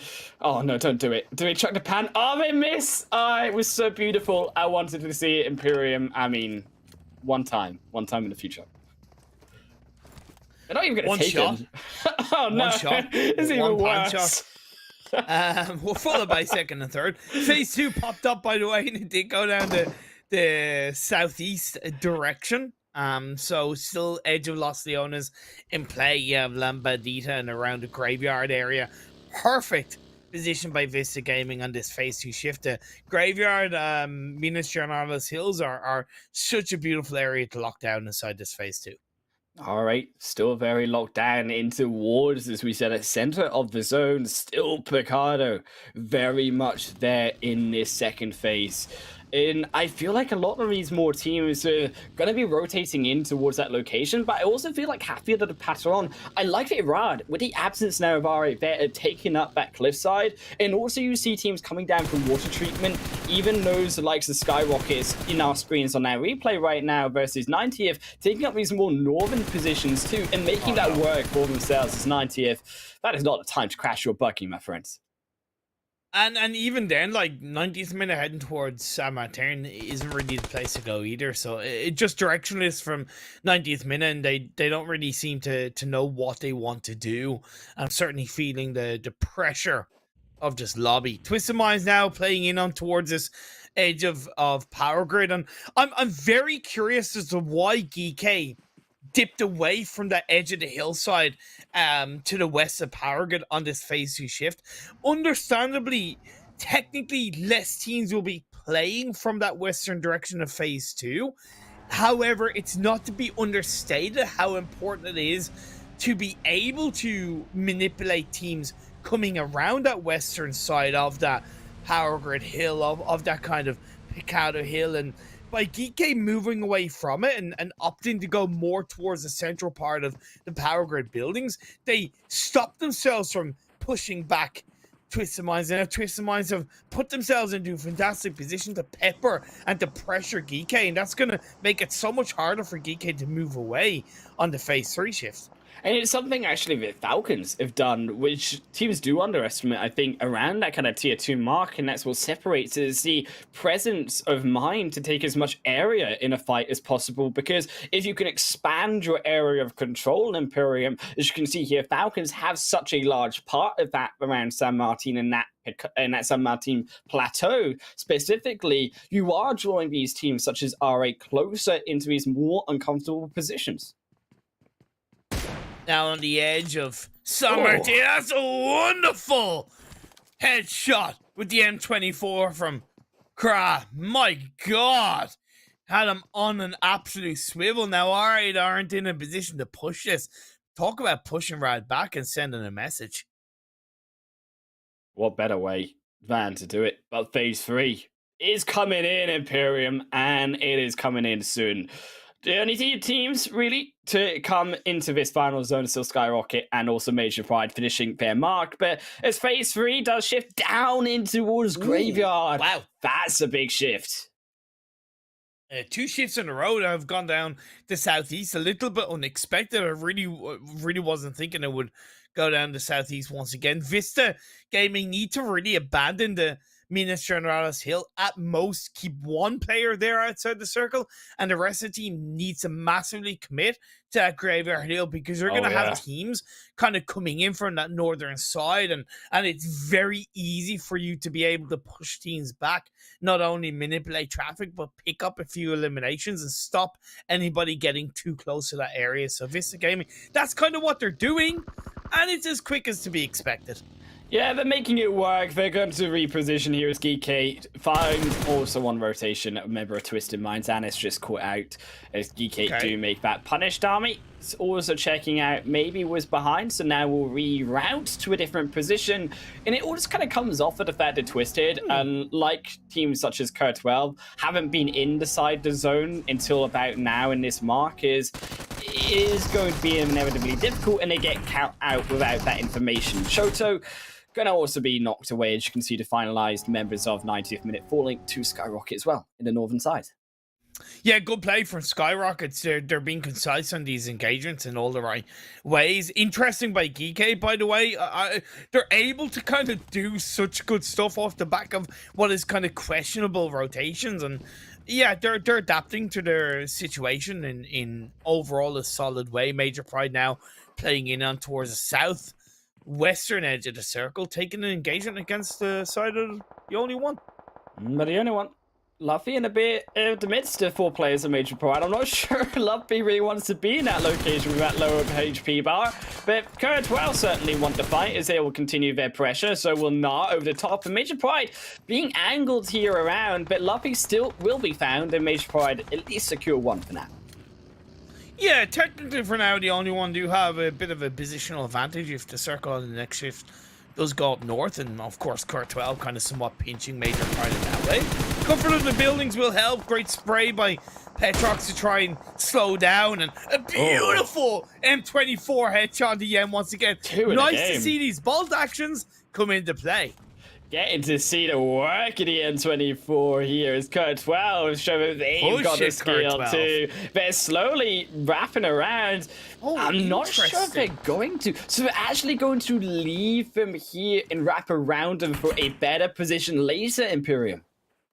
That's great play by Curt12. Very often, you know, if you do something with a knock, whether it's engagement, whether it's a reposition, that's so powerful, like so powerful for your late game play. I don't know if the best place for Curt12 to be. Luckily, the circle does shift down south, so they are still inside the circle. But again, I appreciate the fact that they took that knock and they did something with it. All right, as well, looking for a position finally over RTG. Now, RTG have been stuck on this hill since phase 1, Imperium. They haven't moved. Now it's phase 4. Teams are beginning to come out of the shadows, and RTG, J9 just was not ready, but was ready for that one. Comes the extra shots from Unknown. It's either will find themselves taken out. The Picado Hill RTG committed to it, and yeah, it's become somewhat difficult, but they've gotten the better of R8 for the most part as Curt12 now going to push in on the only one. Hazam pushing in his own right. The trade comes through. Now they have a little bit of control. But Hazam is the last player up, and the only one pick him off. No, the excellent shots to the front door grabs through Curt12. And the unfortunate thing was that, yes, they ignored Major Pride, Imperium, but they meant to a position where the other one just ruined them down on that lower end. And that's the difficult part about it, is it's that kind of northern side of the zone, Imperium, that has the high grounds, and it's much easier to punish these teams in the south where they are in more of that kind of crater point. NIGMA Galaxy is quite slow on their rotations, and they haven't really been, you could arguably say a little bit of bad luck because they've gone in the same direction as a multitude of other teams. But again, it's been considerably slow rotation, so other teams have got ahead of them and they picked them off, and now they're down to just a solo. Triple eyeing up RTG. They are coming down the mountain, almost there. But they've got a few members at the foot of that mountain. Top is Volt. Damage is clever. Looks for the excellent shots. Will find it through. Very, very quick punish. And Triple cannot do anything to fire back through. Rod as well. Still behind Triple. And unfortunately for Push, outside slightly of this zone, but in a very precarious position where Triple, they need to eliminate one side to move. And Unknown will be the start of that. Both of these teams are really in a pickle and a pinch, and I don't see any of the teams really kind of surviving into the late game because, again, they have to make it into the edge of the circle, and the slower they engage on each other, the easier it is for like GEEKAY to wrap around and get a better position inside the edge of the circle. Twisted as well in their own engagement on kind of that southern side versus Major. Major now moved onto that hill, and you can see GEEKAY slowly trying to make it up with Twisted, but it's such a powerful position on this northern hill, so southern hill point, but the height of it is just so detrimental. RTG inside of the building trying their best, but as we said, both of these teams really in a dire point. Volt already trying to move through. Yeah, Volt gets away, but again, he's walking into the loving arms of GEEKAY, Yeah. so GEEKAY should be able to get the better of them. There it Triple is. Esports might be able to survive, and credit where it is, one is sent across the road. Rad can only do so much from those buildings, and the right moment for GEEKAY for Triple Esports to push across has benefited them. But we are still facing that zone. At least that zone did shift towards the northern side for them, so it gives them a bit less room to have to move away and get into a better spot. However, they are still pinned by a lot of these teams, and I'm very concerned of them. But that initial knock onto Guy, very swift, and will even find elimination, but the punish back, that's what GEEKAY needed. Yeah, and got a little bit too greedy, did YWZ3, to be fair. I appreciate the attempt. Ali was able to make it across the road out of the blue, but he's limited on his utility, or his med, should I say, and the two remaining players are Rad are inside the shack, even though they're outside the circle already to gatekeep the final player of Triple Esports. Now SKYROCKET is on that northern side along with Falcon, VISTA, and NASR. Triple down to the one player. finding out one of Rad. They will find a shot. They get the knock. Looks for the execution, and they get it. Rad, Munir now also down to the 1v1, and whoever gets away with this will have the access point into that more western point. Crucial, but Ali sending through the nade onto his face. One back onto Munir, dodges out the shots, and Ali with the footwork for the meantime, but is it enough? Is Falcons all the while faking her own fight, but Rad finds Ali in the end. Oh man, but Ali, can you teach me how to dance? Because those moves were absolutely class. You could say they were like Jagger as they played in a Falcon Esports, one of 9 teams that are left alive. Powerful, trying to get revived up. But again, SKYROCKET, NASR, and to an extent VISTA Gaming in their own right are around the remaining players of Falcons.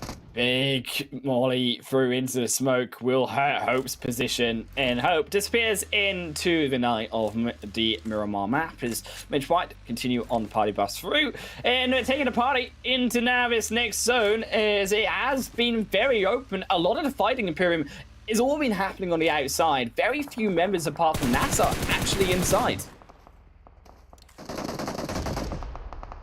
Oh, SKYROCKET. Difficult.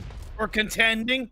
Falcons pushing once again their way in. Yusuf is the final player, and they make mince meat of SKYROCKET. Absolutely beautiful from Yusuf.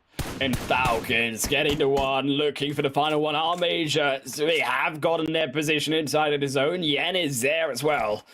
Looks for the final one, but it's a bit too far. Forda now is the only one, also setting themselves up inside of the shed to get themselves in their position towards the south of the zone, but it's already on its next shift, and where will it go? Oh, shit's up towards the northwest. Great for NASR Esports, as they not only have the control of the northwest ahead of the likes of Falcon Arab, but they have control of the south of Miracle in that 2-1 split. And YALLA can't be stopped. It's a Lucius Thunder fire. And unfortunately, we'll have to step back. YALLA pitting themselves into a corner, though. All 4 players, sure. But they are the furthest away from the zone. And it is such a journey to get in onto a zone where NASR have that control. And you've got the likes of the only one major on that hill. Like Monica at the gym, YALLA are looking to make the gains into the edge of the circle, controlling that northeastern side. But again, because that circle is shrunk so much, they can be peppered down from multiple angles. So they got to be careful. And Major Pride push their way in, but Miracle gets a knock on the frozen. NASR keeping themselves in this game. They won't be stymied in their position in this zone. Milky Way tries to pop down the smoke for themselves, steps back up, the molly straight on into the face. Yen's over the top looking over Miracle, but Milky is in a precarious spot indeed. Major Pride. I mean, looking for it, Rad. Unfortunately, will lose a solo finally. Aloosh still looking over Imperium. NASR still surviving. They're striving. Their compound was the focus. And he gets knocked down. And Major Pride Milky Way makes a push. Oompa. Also for YALLA. They got themselves in the zone. We're all 4 players, Imperium, and it's excellent footwork for YALLA to get themselves this late into that position. I mean, all, I think, offers also the fact that the only one and Major Pride were fighting against each other. Milky Way also in the compound. Yen's going to fall in the back. I mean, Major is up to survival for now. The only one, though, in a worse position. Yeah, they definitely benefited from Major Pride pushing NASR in that compound. That's the way the cookie crumbles. And again, great footwork. And they're now going to use that footwork to get the leg push, to get the gun push onto the only one. And Major Pride burning away inside the smoke. There's nothing left, but he gets himself still up. NASR are going to have to go further in. They go in together. One in the top, one in the bottom. Milky Way gets one down, though. Still is alive, and he's got no HP to do it. Looks for the second. Lucia's going to fall in the back. Still Milky Way is jumping. Humam is going to try to find, but it's a ring around the rosies, and they've lost it once more. Milky Way steps out. They can't get the drop shot down. Humam saves it. So close. Yet so far, great play by Milky Way, and in the end, while all of that goes down, YALLA get the better of the only one, and we have 2 teams left. YALLA have weaved their way into this top 2. NASR get themselves also there, but it is the fight of the 2 veteran organizations at the PMPL Arabia to see who gets crowned the champion of this game. YALLA should have this chicken dinner. It's 2v4 in their favor. They've double trouble, boil them, brubble. Let's see if they can bubble up a chicken dinner. Going into the compound in Humam Ali. They have split apart, going for the 1-to-1, knowing that regardless if they get knocked, it is too late to make the revive. But Ali has already been found. Unfortunately, now YALLA have spotted this split. They solo out the 1. Ali will be the first to fall. As the zone encapsulates Humam as well. It's an unfortunate end to NASR, but a valiant end, Imperium, to take away at least to the 2nd place. The YALLA secure the win, and it is a back-to-back win for YALLA so far today. Beautiful play by YALLA. It's that kind of like play, Saul, where, let's be fair, they didn't have to do much for a lot of the early parts of the game, and definitely benefiting from a couple of positive early circle shifts down towards that southeast direction. When push came to shove and they had to defend and they had to be proactive, they did make those plays. They did make those pushes, right? Even in that final fight when it was 4 against 2. Yeah. They didn't need to push the 2 remaining players in NASR, right? But they understood that you don't take it for granted. You look to make sure that even though you have the circle shift, you push. You take full advantage of what you have, and you make sure that you suffer no casualties. So again, cohesive play, strong finish, and back-to-back chicken dinners. YALLA are on track. YALLA are looking strong, Imperium for sure, but the only one as well getting those points. Yeah, we could argue NASR Major Pride getting those gains, but they're both realistically through Imperium from this league stage, and it's about the only one who were further down here in the standings getting that 4th position. They're right as well, getting those 11 points too, making sure they also have that chance, keep in mind. Indeed, they do. It's gonna make the final couple of games just so interesting, right? We've been here before. This is the 3rd league week. Familiar places for us, not so familiar for a couple of these teams as they're still fighting for that super weekend spot. Once again, great finish by YALLA. Good effort by NASR, right? I don't think they maybe fully expected a team to push them, but because they had that 2-1 split, it was always going to be difficult. We'll check out the 2nd page, so Imperium. And there's a few teams that do concern me. Kurt 12, another 0-pointer. They needed a big result this game. Not going to be the case. 90th minute 2 won't be playing this next game as well. So they only have also 1 game to play left and another 0 points for them. Unfortunately, I don't think Kurt 12 are going to get the job done to make it into the 3rd super weekend, and that saddens me. They still have 1 more game. Prove me wrong, guys.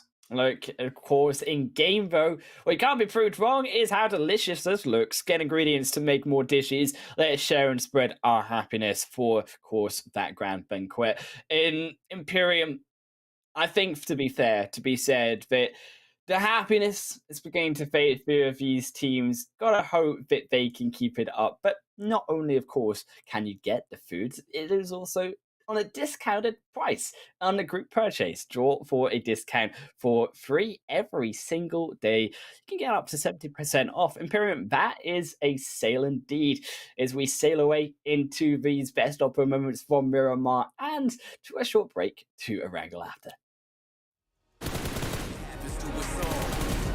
But it's how champions evolve. The only thing that matters from a loss is you get back up when you fall. You gotta get up. Failure happens to us all. But this is how champions evolve.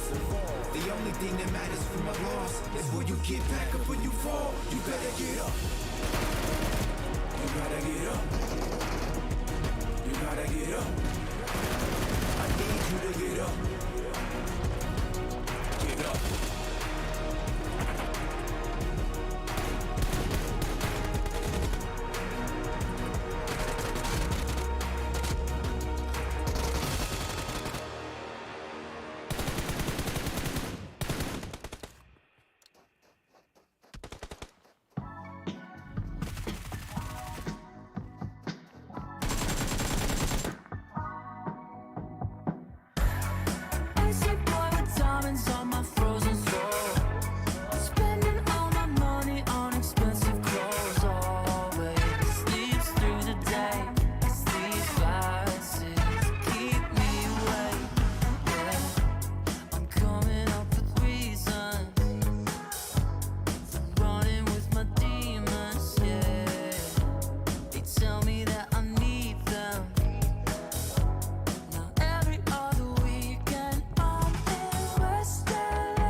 2 more games to decide who gets through to our final Super Weekend here, Imperium. Of course, myself, Highland Wolf, alongside you. But down below is, as always, the Opera Renault 7 with upgraded performance and upgraded fun. Celebrate your winning spirit with the brand new Opera Renault 7 Pro 5G, the designated smartphones for PUBG Mobile, Middle East and Africa Esports 2022. Also, vote in-game. Be sure to check it out because 2 more days to go at the Grizzly Bear card collection. Join the card collection draw and win outfits. There's a chance to get all the pieces of an item in one go, Imperium. Bears have 2 coats of hair making up their fur. That's a quick, fun bear fact because we are getting ready to get into the final game. Andre, as far as I know, our producer, we do have time to show the overall standings? Yes, we do. And YALLA, they're in top position. Almost 100 points, Imperium. I mean, I know we're not supposed to really talk about these teams that are already qualified, but holy. Fantastic. Fantastic. Simple as that. Let's move on to the second page. There's not really much to see. Well done to SKYROCKET. Are we going to... Oh, yeah. You're going to see our face for a second. Come on. Let's move on to the second page, by the way. I like what you're wearing today. Nice shirt. I know, right? It's so beautiful, but also beautiful is the only one climbing up there to 9th position. VISTA in 10th, securing themselves possibly that result into the Super Weekend triple. Still a few more to go, and also 90th there to get into that safety spot. But it's all of those 4 teams at the bottom, Imperium, that really do matter. I think from kind of 20th to 13th, right now, they're a little bit scary, even though CONQUEROR are kind of playing in 2 games, so they have a minimal amount of points to go. I still kind of don't want to say they're absolutely secure, but the bottom 4 teams at the moment is POWR, 4K, RAD, and CUR12, and the bottom 2 teams only have 1 game left. Look, I mean, it's close. It's about cutting it close as you like, and I don't like it at all, Imperium. My heart is racing for a few of these teams who, quite frankly, they don't get into this game, they don't get through to the finals. That's about as fun as it is. CUR12, this is their final game of League Week 3, and being perfectly honest, they need a minimum of 30 points. They need a minimum of 30 points, and that is a chicken dinner plus 15 eliminations. Still a very, I don't see it happening, unfortunately. Again, stranger things have happened. Feel free to prove me wrong, CUR12. Look, I mean, Kurd, we've seen them have these big games, Imperium. We know it's possible from them. Even on here, Erangel, it's just that we've not seen it for so long. But it feels like that fire is fizzling out, and we're on the last bit of that fire indeed for CUR12 to make it through. It's that zone does centralize for the most part into that mainland, a little bit towards the east and to that south part. And I actually like these adaptations also by the likes of Major Pride, and so because of that playing path being so south. Team not playing in this game, by the way, is the teams from Group B. So that's 90th minute, GEEKAY, NIGMA, Galaxy, and RAD. So 2 teams who are very heavily in around that cutoff point for the 3rd Super Weekend are not playing in this game, at least. That is RAD and 90th minute. So all the other teams around them, that's CUR12, 4K, POWR Esports, Triple, Twisted Minds, and CONQUEROR need to somewhat take advantage of that.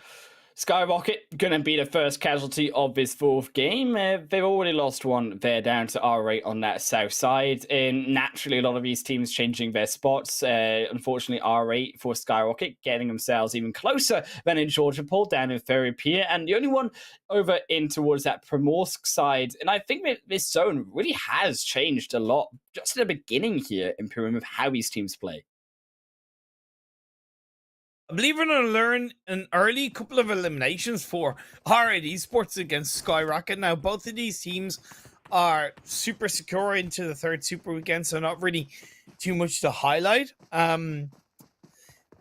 Look, I don't hold it against SKYROCKETs, but also both OOREDOO don't normally drop around here.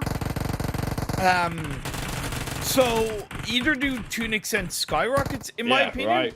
Yeah. So it's kind of like, they why both are they both caught, here? right? I mean, look, It's probably offered as that they both get caught, but again, in the other hand, you could argue they all both see the parachutes, right? Like, they both see they're close, so there could have been some distance formed if you're looking for vehicles to go to that Georgia Pole side. I mean, it's a long trek now, especially considering the easy this early on is already now into a solo. VISTA Gaming in their own right, looking to challenge CONQUEROR for this kind of ferry pier. Yeah, I dig it. Post line position. It's interesting. Like, the playing path was kind of very heavily east, so it does kind of send a bit of a tizzy for the teams and that like to drop in towards that western side, should I say. Yeah, RTG taking full advantage of it, shifting up towards Stalbar Kameshki, great for YALLA in Severny. Haven't really talked about the Phase 1 circle, by the way. It is quite centralized. A good chunk of Military Island in play, but I don't see it being a massive threat unless Phase 2 goes heavily down south. It could be still good to lock down a bit of a coastline position, though, for the early parts of this game. Look, CONQUEROR already very pressing on to R8. Unfortunately, it's not working out that well for Gallagher. Just very far ahead of getting caught out. 1 for 1, no. And making a 2 for 1 is Prestige also caught.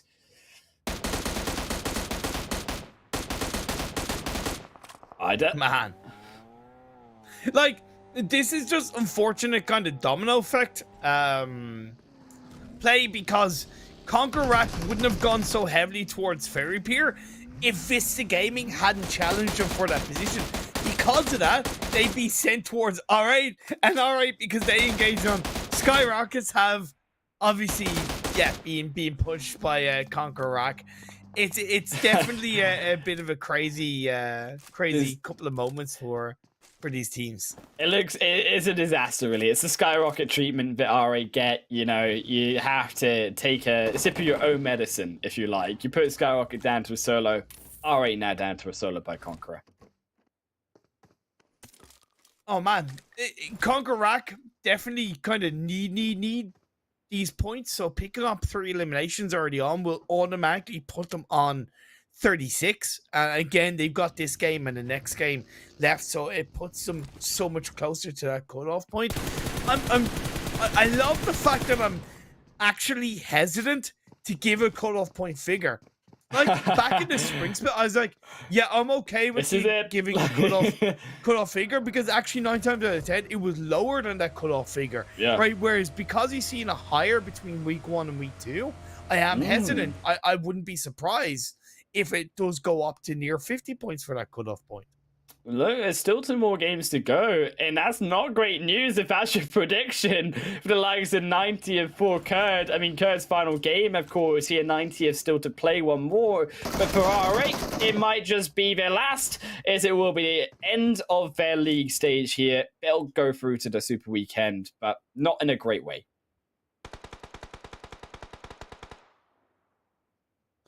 Oh, Kurd 12, Kurd 12, Kurd 12. I don't know if they maybe predicted a team to be around them in the form of Triple Esports. I'm not going to lie, I forget if Triple Esports normally drop around this area. I would argue don't. Yeah. Do they? Okay, because Rad normally drop around Milta Power area, right? And Rad aren't in this lobby, so it does make sense if Triple Esports, you know, have dropped here before and will drop here because of a lack of Rad.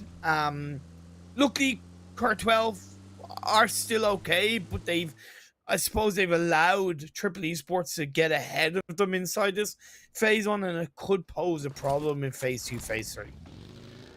Well, I think it's just been a bit of a tricky playing path. As much as the zone has kind of stayed with it, it has been a lot of the Western teams struggling to find a position in the beginnings of this game. And I think naturally that's going to then translate into slightly later rotations by these teams too, because they have been so heavy fighting. They have used a lot of their equipment already. That needs to now be replenished. Imperium, I'm suspecting that this kind of Western line is going to be affected more so by those Southern teams. And then I'm curious curious into teams like VISTA, now also camping, as you said, OOREDOO, and we kind of, I mentioned it right earlier on, we kind of predicted it, that actually now VISTA, that aggression, looking for OOREDOO on that south is 4K over that triple. Well, VISTA have nothing to lose, right? They're already locked into this third Super Weekend, so it's not a bad thing to kind of send that message to push teams around them to kind of, you know, try to attempt to bully because you've got nothing to lose. So I really appreciate that from VISTA Gaming. It is the right situation where it's okay to target one team at the potential detrimental risk of losing out against 5 to 6 other teams. It's not going to be the case. Great for POWR Esports, by the way. They've had such an easy rotation into the western side of this phase 1, hanging on to the south Pachinki Hill. They should be aware of the fact that NIGMA Galaxy aren't playing in this game, so it makes that hillside just a little bit more approachable at the knowing opportunity that nobody's going to be there from Pachinki at least. And phase 2 shifts up towards the northwest, so even better as it puts them more centralized in this phase 2.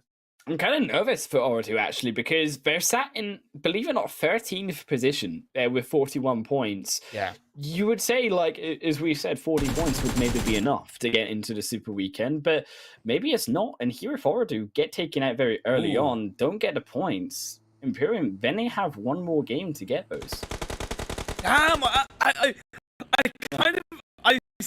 think you bring a positive point into the mix. Triple Esports are getting pushed by 4K. You can see the DBS raining down as Clever is down to about a third health along with one of the 4K players. You do see the backline push, but Anaconda is much further away. Golden and Walnut need to support their teammates, but it's too late. And Triple, unfortunately, down to very little bit. 4K, even worse for where is a will already have to disengage to fight Anaconda, and the rest will just have to sacrifice one player. I kind of like the idea. The problem was it wasn't coordinated, though. And I gotta give kind of respect to Triple Esports, because again, they kind of pushed ahead of Cur 12 in phase 1. They continue that momentum on phase 2, and this is a great compound to have kind of locked down on the eastern side of this phase 2, because you still get a relevant amount of information towards Potato Hill. You get a great amount of information down towards the south side, so it gives you a lot of variability to react to the next circle either way. So pushing 4K back, getting an elimination is an extra bonus. And OOREDOO on this South Island versus Major Pride have caught both of each other. And Nomi makes the one for now, but Osama is still there on the other end. Molly straight on top of Nomi's face, and it will be the end of Nomi indeed. OOREDOO going to come out on top, but at the expense of, you can see, everyone but Osama. Oh no, might not be the case. He finishes off Osama, tries to dip away. Can he get away? It's frozen. And Milky Way taking shot. That should be the end of Osama. He does dodge, duck, dip, dive, and dodge behind a tree, but a sliver of health. That's his day's number. Ardu Thunder out of this game. The Molly comes through. That is it. The karma. Oh, the karma, it hurts. As Major Pride, they had a Molly of her own, did exactly the same, Imperium. Look, and again, it's that's a little bit of that kind of domino effect, because VISTA Gaming Gate kept Ardu Thunder on the western edge of the circle, and to give Ardu Thunder a little bit of a pass. Yeah, Major Pride have dropped by Novo before, but it's not something that I would fully consider their secondary drop spot. Maybe I should, and maybe Ardu Thunder should for future reference, but it isn't something that I would have coming into this game. I feel like they've dropped though consistently enough down there, and I maybe see, I'm wrong. Specifically, I think it's because of the plane path, though, right? And it's specifically because the plane path was so low that it was really unfeasible for him to go to Georgia Pole. If it was maybe a plane path in amongst kind of that riverside and it was a bit more north, then you see Pride move away. But I certainly agree with Pride, though. They did step a bit further towards the east, and that I definitely did catch it already. Yeah. It's one of those things, because we need to kind of respect the fact that the players don't have the same amount of information as we do. But either way, the next circle popped up and shifted down the southwest. It's forcing a great migration from the eastern side of the circle. NASR, Twisted Minds, Triple Esports, the only one, VISTA Gaming, all vying for a strong position inside this phase 3.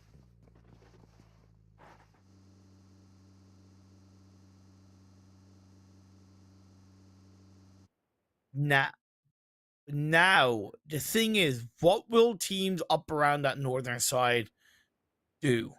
Cur 12, they're still up as a full squad, but they are outside the circle. 4K are behind them, but 4K are down a player. Major Pride are coming in from behind, so it's not going to be the easiest for Cur 12. They're going to lose a bit of time moving into the circle. They can wait, but again, they will allow a couple of teams to move in ahead of them. Yeah, 4K here as well. On and up, making that move around. Cur 12 to, on their own migration, as you would argue, in towards this kind of more northern part of the zone, and both catching each other out.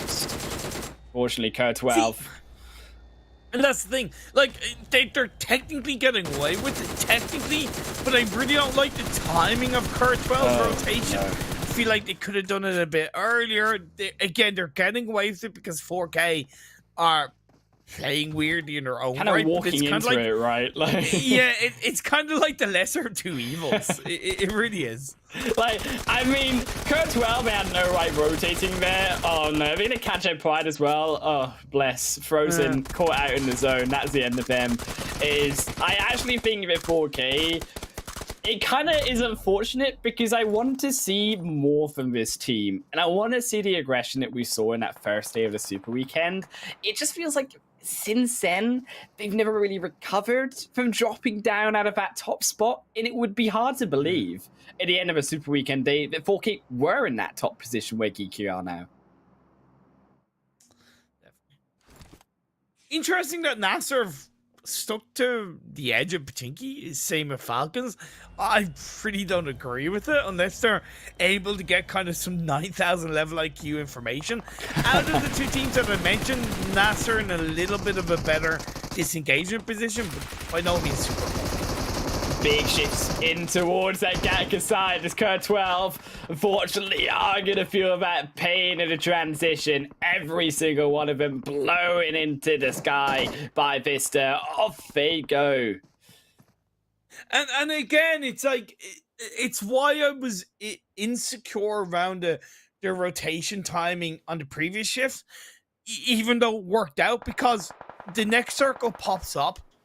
And even though reacting to a circle shift is positive, when you're later into the early circles, you got to know that there's 9 times out of 10 going to be teams around you as a circle shift away.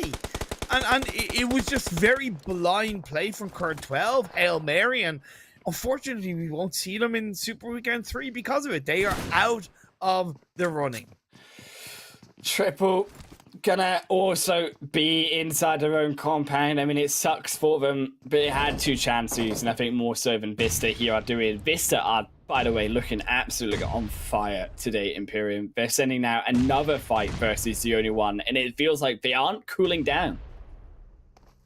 A 3-1 split for VISTA Gaming, which is technically interesting. Dino is much closer to the edge of the circle, but I would argue maybe he should be pushing up to join in on this engagement, unless the members of VISTA can kind of manipulate and push the only one towards Dino's position to get that off angle. You can see Sunrise there trying to find it, but the blue zone does that extra work. Nas going to find the secondary one, and as soon as one falls, the entire tower begins to crumble, and unfortunately, to that flank, at least they may find Luffy. Not even that. Behind him comes the extra third-party shots. Dino will secure the knock, but it's a pity knock. Only one, Alush, in the front, the rest of them coming forward. Yeah, just a little bit too slow of a reaction from Dino. Great play by the only one to kind of pick up on what was a finishing engagement by VISTA Gaming onto the members of Cur 12. The final player is up, down on the bottom of the hill. The blue zone's closing in, and he most likely will go down. Yeah, trying for the shots, but they get at least another. Will slow down the only one. So with the last breath, going to make it a pain for the only one to get outside of his blue because it's phase 4, and that zone is already almost at its phase 5 mark. Imperium barely chasing this zone for the rest of the game. You can see that the knock player gave his meds over to one of his teammates to try and heal off and sustain, but arguably they're now down to 2 players on the northern side. Like I said, I didn't like how Falcons and NASR stuck to kind of the edge of Pachinki, and you could argue that none of these teams have really fared off too well. NASR do have a bit of a spread, but they're down to a number of players, just 3, and YALLA technically had the bullet on them. I like the hill position though from YALLA. I like the hill position from YALLA, but I'm just not sure why Bumper is so far away from the team. And NASR find that punish in onto the open. I can see that they're trying to pincer NASR into a solo position, but now as Faker goes down as well, NASR making the defense work for themselves. They're going to remove the information that Bumper is giving behind, will not lose that extra player. Finally, Batika will fall. Their false miracle. That's the YALLA plays that they were looking for. It's Miramar now the only one. Let's be fair, a little bit of help from Triple Esports. By no means is that a clean engagement for YALLA. They made a couple of mistakes. At most, they should have only lost 1 player in that moment. Questionable Bumper being there. I don't fully disagree with it, but the rest of the team should have been able to provide that relevant support on that lower part of the Pachinki Hill. The next circle centers up in this circle. Fantastic for CONQUEROR, not bad for POWR Esports. And Falcons, they were able to move around, and they have a bit of a northern edge of this circle in their control. And CONQUEROR have so much control of that southern side of the zone. I mean, Imperium, you can see it here. It is full of wheat fields. Anyone just going to be rolled over. But no, will at least go down with one in their dying breath. But they will fall to the wayside as Twisted 2-2. The only one go down. A little bit of pressure on them coming into the final game to an extent. They should be okay. Triple Esports are still alive, and this is very important. Right now, they only have 1 elimination. Still up as a full squad. They might be able to kind of technically third party this as YALLA finally finish off NASR Esports. And Triple moving in here as well, looking for that extra angle as YALLA have been continuing that fight. They heard those shots, they know it's happening, and now have made a position for themselves. Power on the south end also going to be firing down onto Twisted Minds as they are coming also Anis into the absolute middle of the zone. Very brave, but it is very almost risky for Anis here to be inside the midst, inside the shack, and another nade. I mean, that landed already 1 on top of him. Anis is firing their own, but that power one comes first, I'm afraid, and Anis was a little bit too greedy. Yeah, nothing you can really do, and great productivity from POWR Esports. Pachinki Hill going to be a haven of action on the northeastern edge. The final player, SKYROCKET, is just kind of waiting, going, okay, look, well, you guys pick each other off and I'll wait and now move in. Great proactivity for Triple Esports as YALLA down to a duo, looking to try and finish off Falcons. Another nade comes down onto Yusuf. Won't find it, goes slightly too early. Malik will also hit, but Live has to be careful. Keep in mind, of course, the zone is coming behind YALLA, so we can't continue this fight for an extended period, as it will in now at least engulf Yusuf. But Yusuf finding the shots, but hell of Damar there. They baited him in to an angle, and Damar gets a 1-for-1. Yusuf still alive, crucially, as another nade we dodged by Damar, taking the shots from CONQUEROR. The circle centers up. The only player that's actually inside the circle is the final player, SKYROCKET. Now, it should be relatively easy for CONQUEROR to kind of move in to that western edge of the circle. They have the compounds in play. They haven't really had to engage. They must have a lot of utility, even a lot of vehicles they can use as hard cover.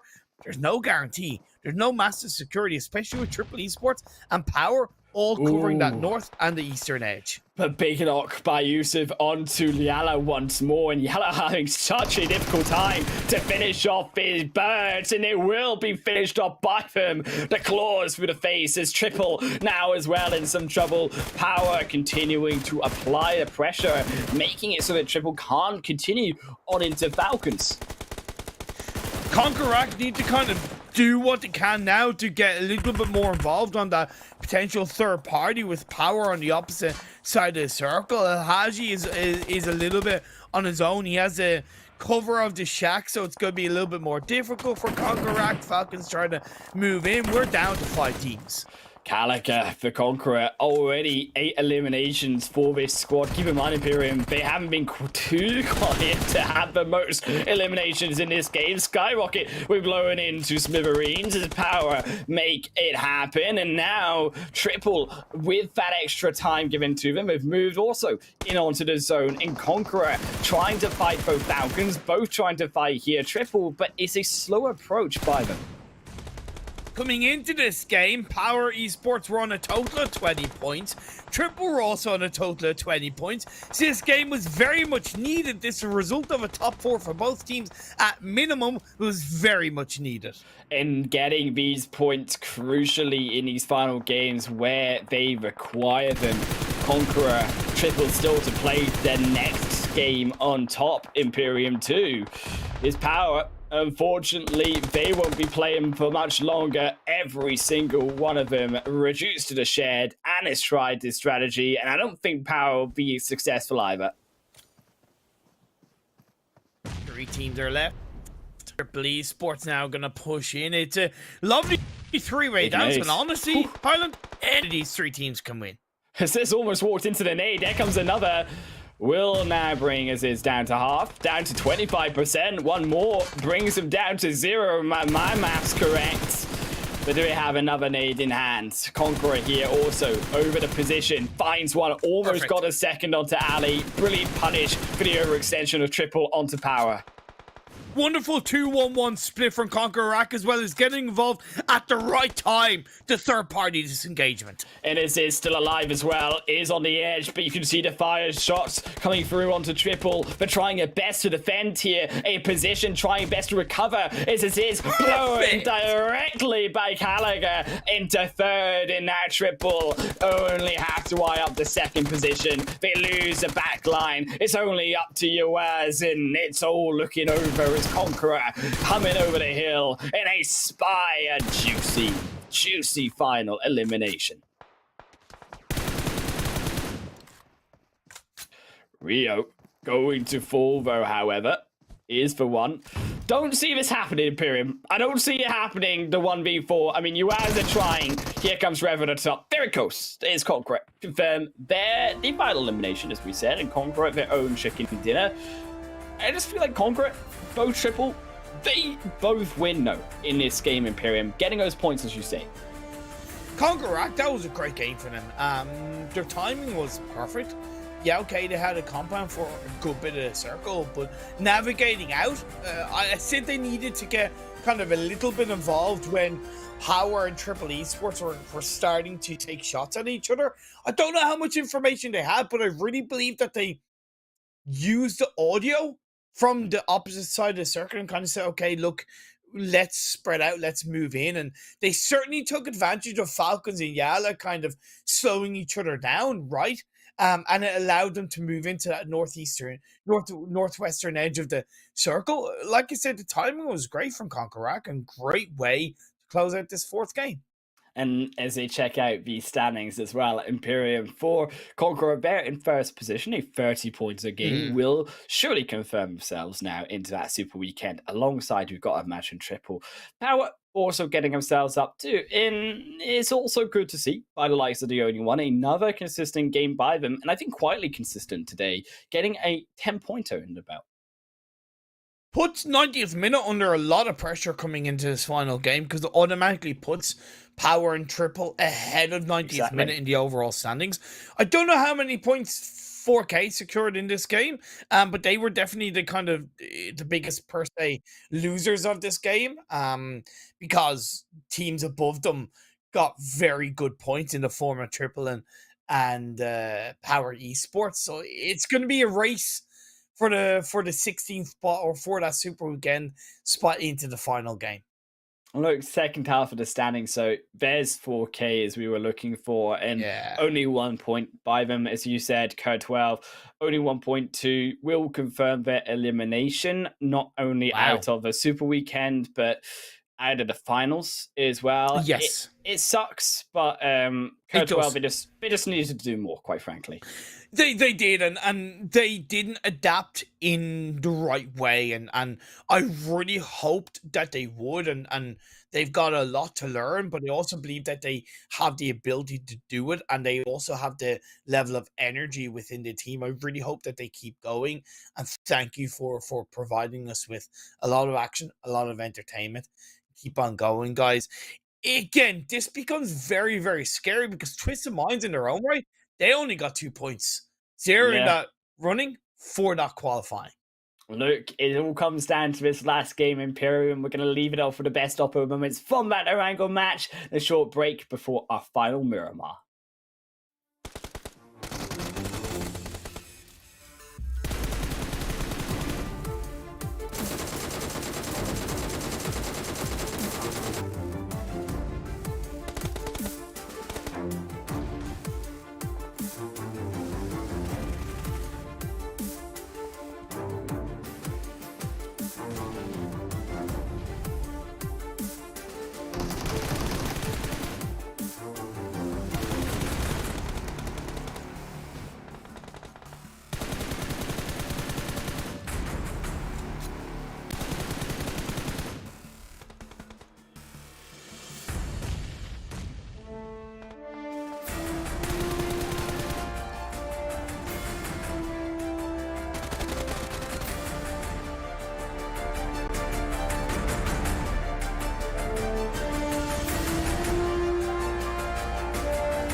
One more game here on the league stage at the PMPL Arabia Full Split, and it decides so much.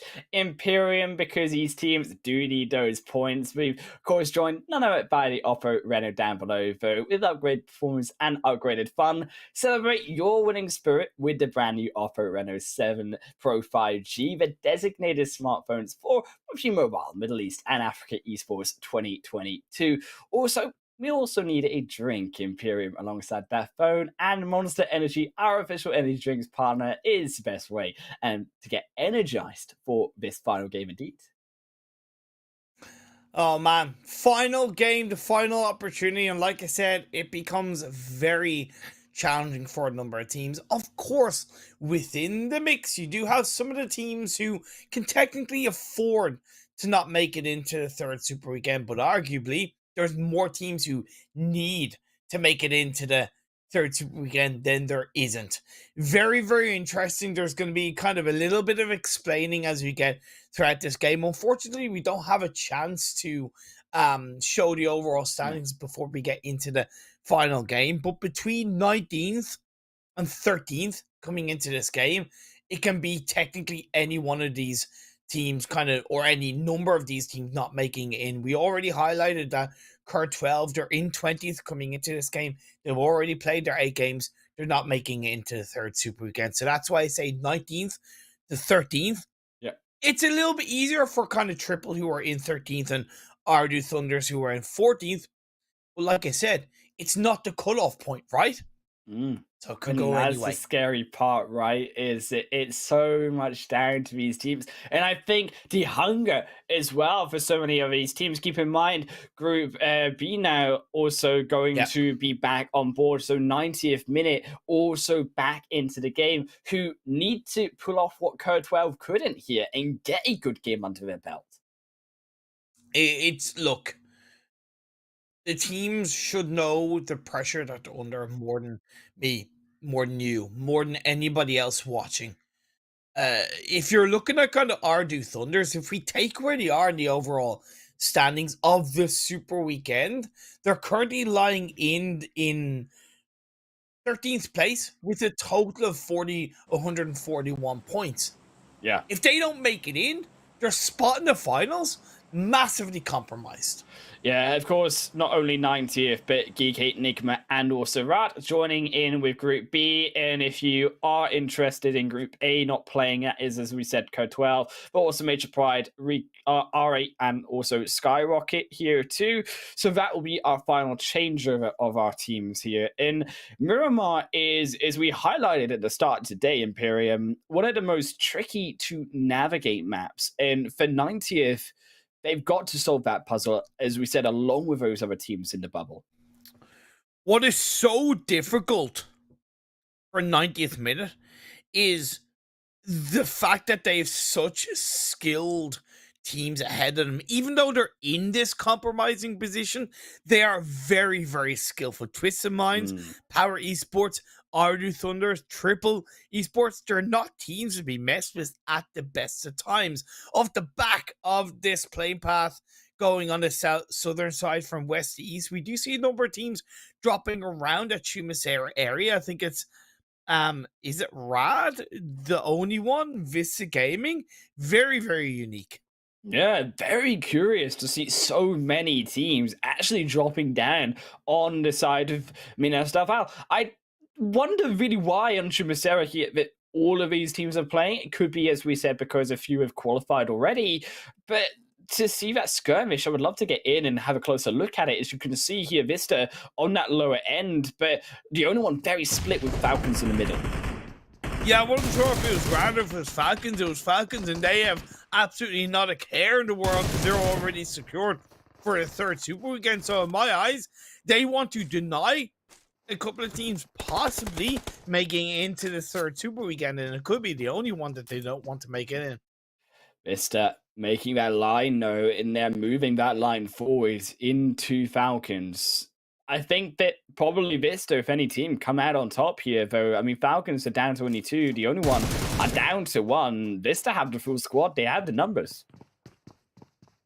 Actually, I'm kind of curious in terms of the team dropping, because I kind of mentioned about the only one. No, the only one are secured in this third super weekend. So are VISTA Gaming. So I really kind of don't get the logic behind it. Maybe it's just because they have nothing to lose. Either way, it's providing entertainment. I mean, entertainment and in terms of elimination is always welcome. Imperium might books in 90th. They're hunting down these eliminations. They do need all these points. And Golden going to be the first. Falcon's going to be the first away completely. 90th already struggling though. Golden is laying down the law, and it is not the game that you won. Golden is 1v2ing 90th streams. And this is exactly what you want if you're in 4K, because not only is it elimination points, very important elimination points, but it's against the team that is currently ahead of them in the league week standings. It's still by 13 points, but by taking out the team that's directly ahead of you, it makes their journey a lot more difficult. It's easier said than done. Great play by Golden. Picks up one, picks up two, needs to scale back as the remaining players in 90th minute are doing their best to survive. 90th, they've already lost half of their team. This is an absolute disaster, and it cannot be underestimated. Yes, the aggression, sure that 90th needed to pull out, but they weren't committing as a full team. And because they didn't commit as that team, Golden had the advantage, had the read over the lip of that hillside, and it is just all disaster for 90th. And this is all kind of somewhat very, very close to the center of the circle. So in their own right, 4K do need to be careful. Not only is it low ground, but again, it's in the center. So there's a much higher chance that the longer they leave it to kind of either move away and kind of really focus on their mid game, or if they do want to close out, the slower they are to close it out, the easier the chance they're going to get kind of somewhat third party. They're going to get somewhat caught out. Falcons as well, we can see where this engagement happened really on Shumusera. Just Falcons picking up the gun first, unfortunately only one feels bad man then. Also a 1-for-1 try, not even as Tamar just caught the both of them. Oh dear for the only one.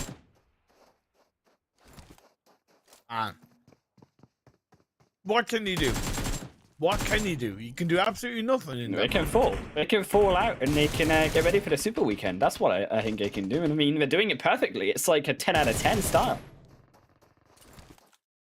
With the amount of players that have kind of gone down early on in this game, not only with it being one team, but also the amount of players, it does make things a little bit easier for Twisted Minds and POWR Esports, right? Again, the challenge is still there for Rad and 4K. We see in 4K pick up 2 elimination points, but that only means they're on a total of 22. They still need minimum another 20 to 25 points, right? No, actually, minimum 25 points, I would argue. Never mind 20, and that is going to mean another, like a chicken dinner and another 5 elimination points. So by no means is a journey over for 4K in their fight for the third Super Weekend.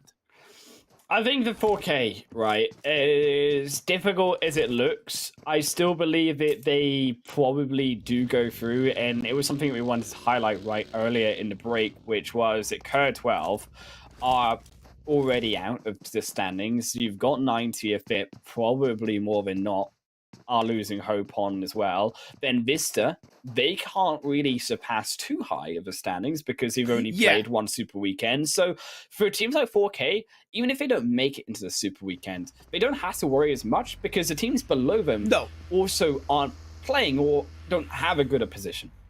Well, it's a fact that they were on a total of 215 points across the first 2 Super Weekends. Exactly. So they're very confidently above what is a speculated cutoff point of roughly around 180 points, right? In the spring split, it was 161, but that was an extreme rarity that we've talked about already. So again, you take 180, they're 215, that's 35 points extra.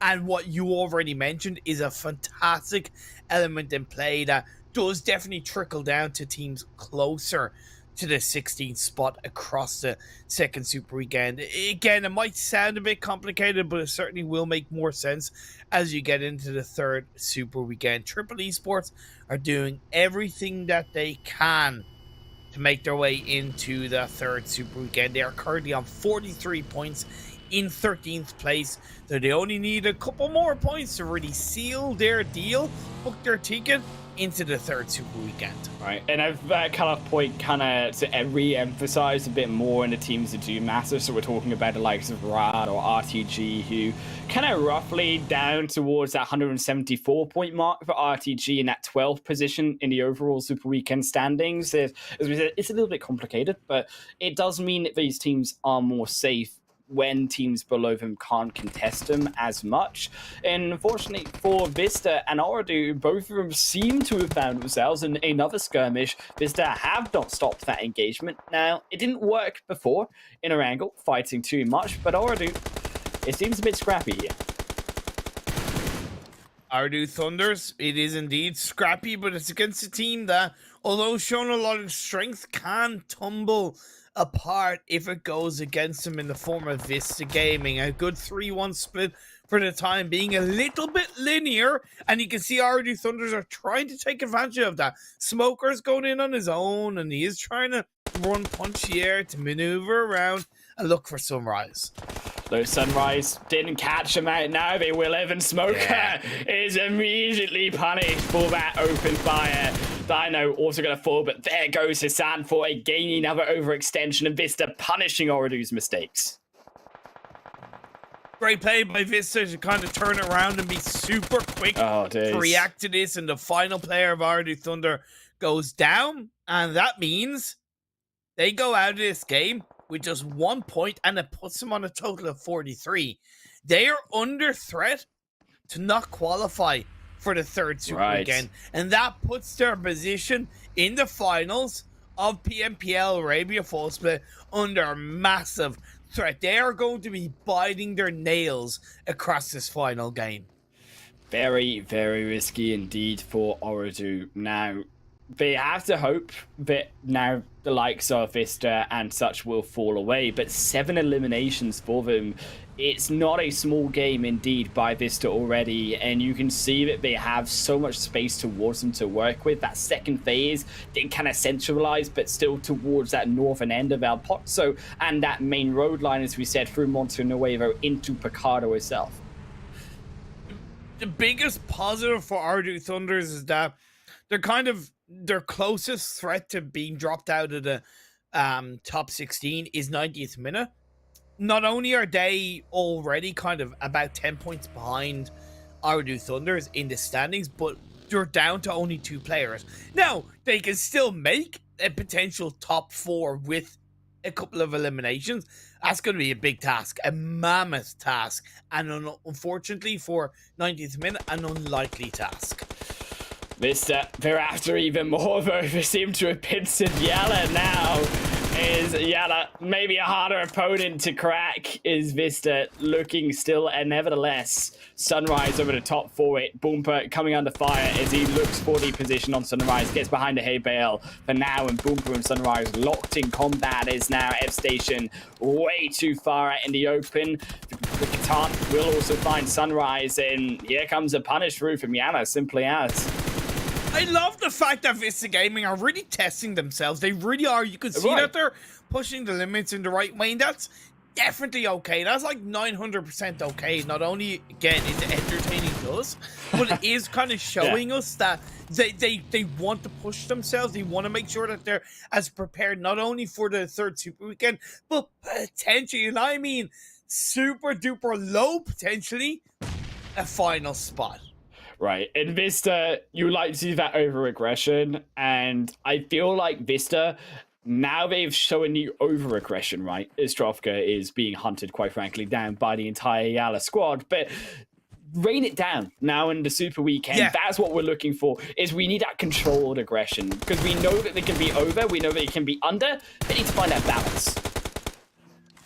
As they go down, that's the end of their journey in the final game, but we will see them tomorrow in the Super Weekend number 3, day 1. Haven't really talked about the circles, by the way, because frankly, first 2 shifts, they've been incredibly calm. Will phase 3 be any different? Gonna hope not. I hope it's a little bit more of a calm one. It kind of is. Yeah, it's a hard shift down south, but arguably still manageable for the teams that are outside the circle on that northern side.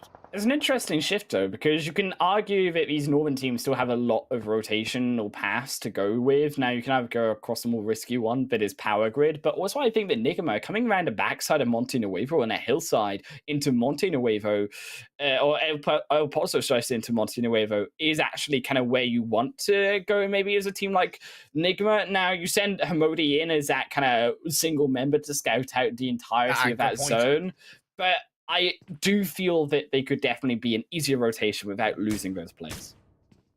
It's all about how quick you can be based on the information you've gathered. 4K are going to be caught in 4K by GEEKAY in the center of the circle.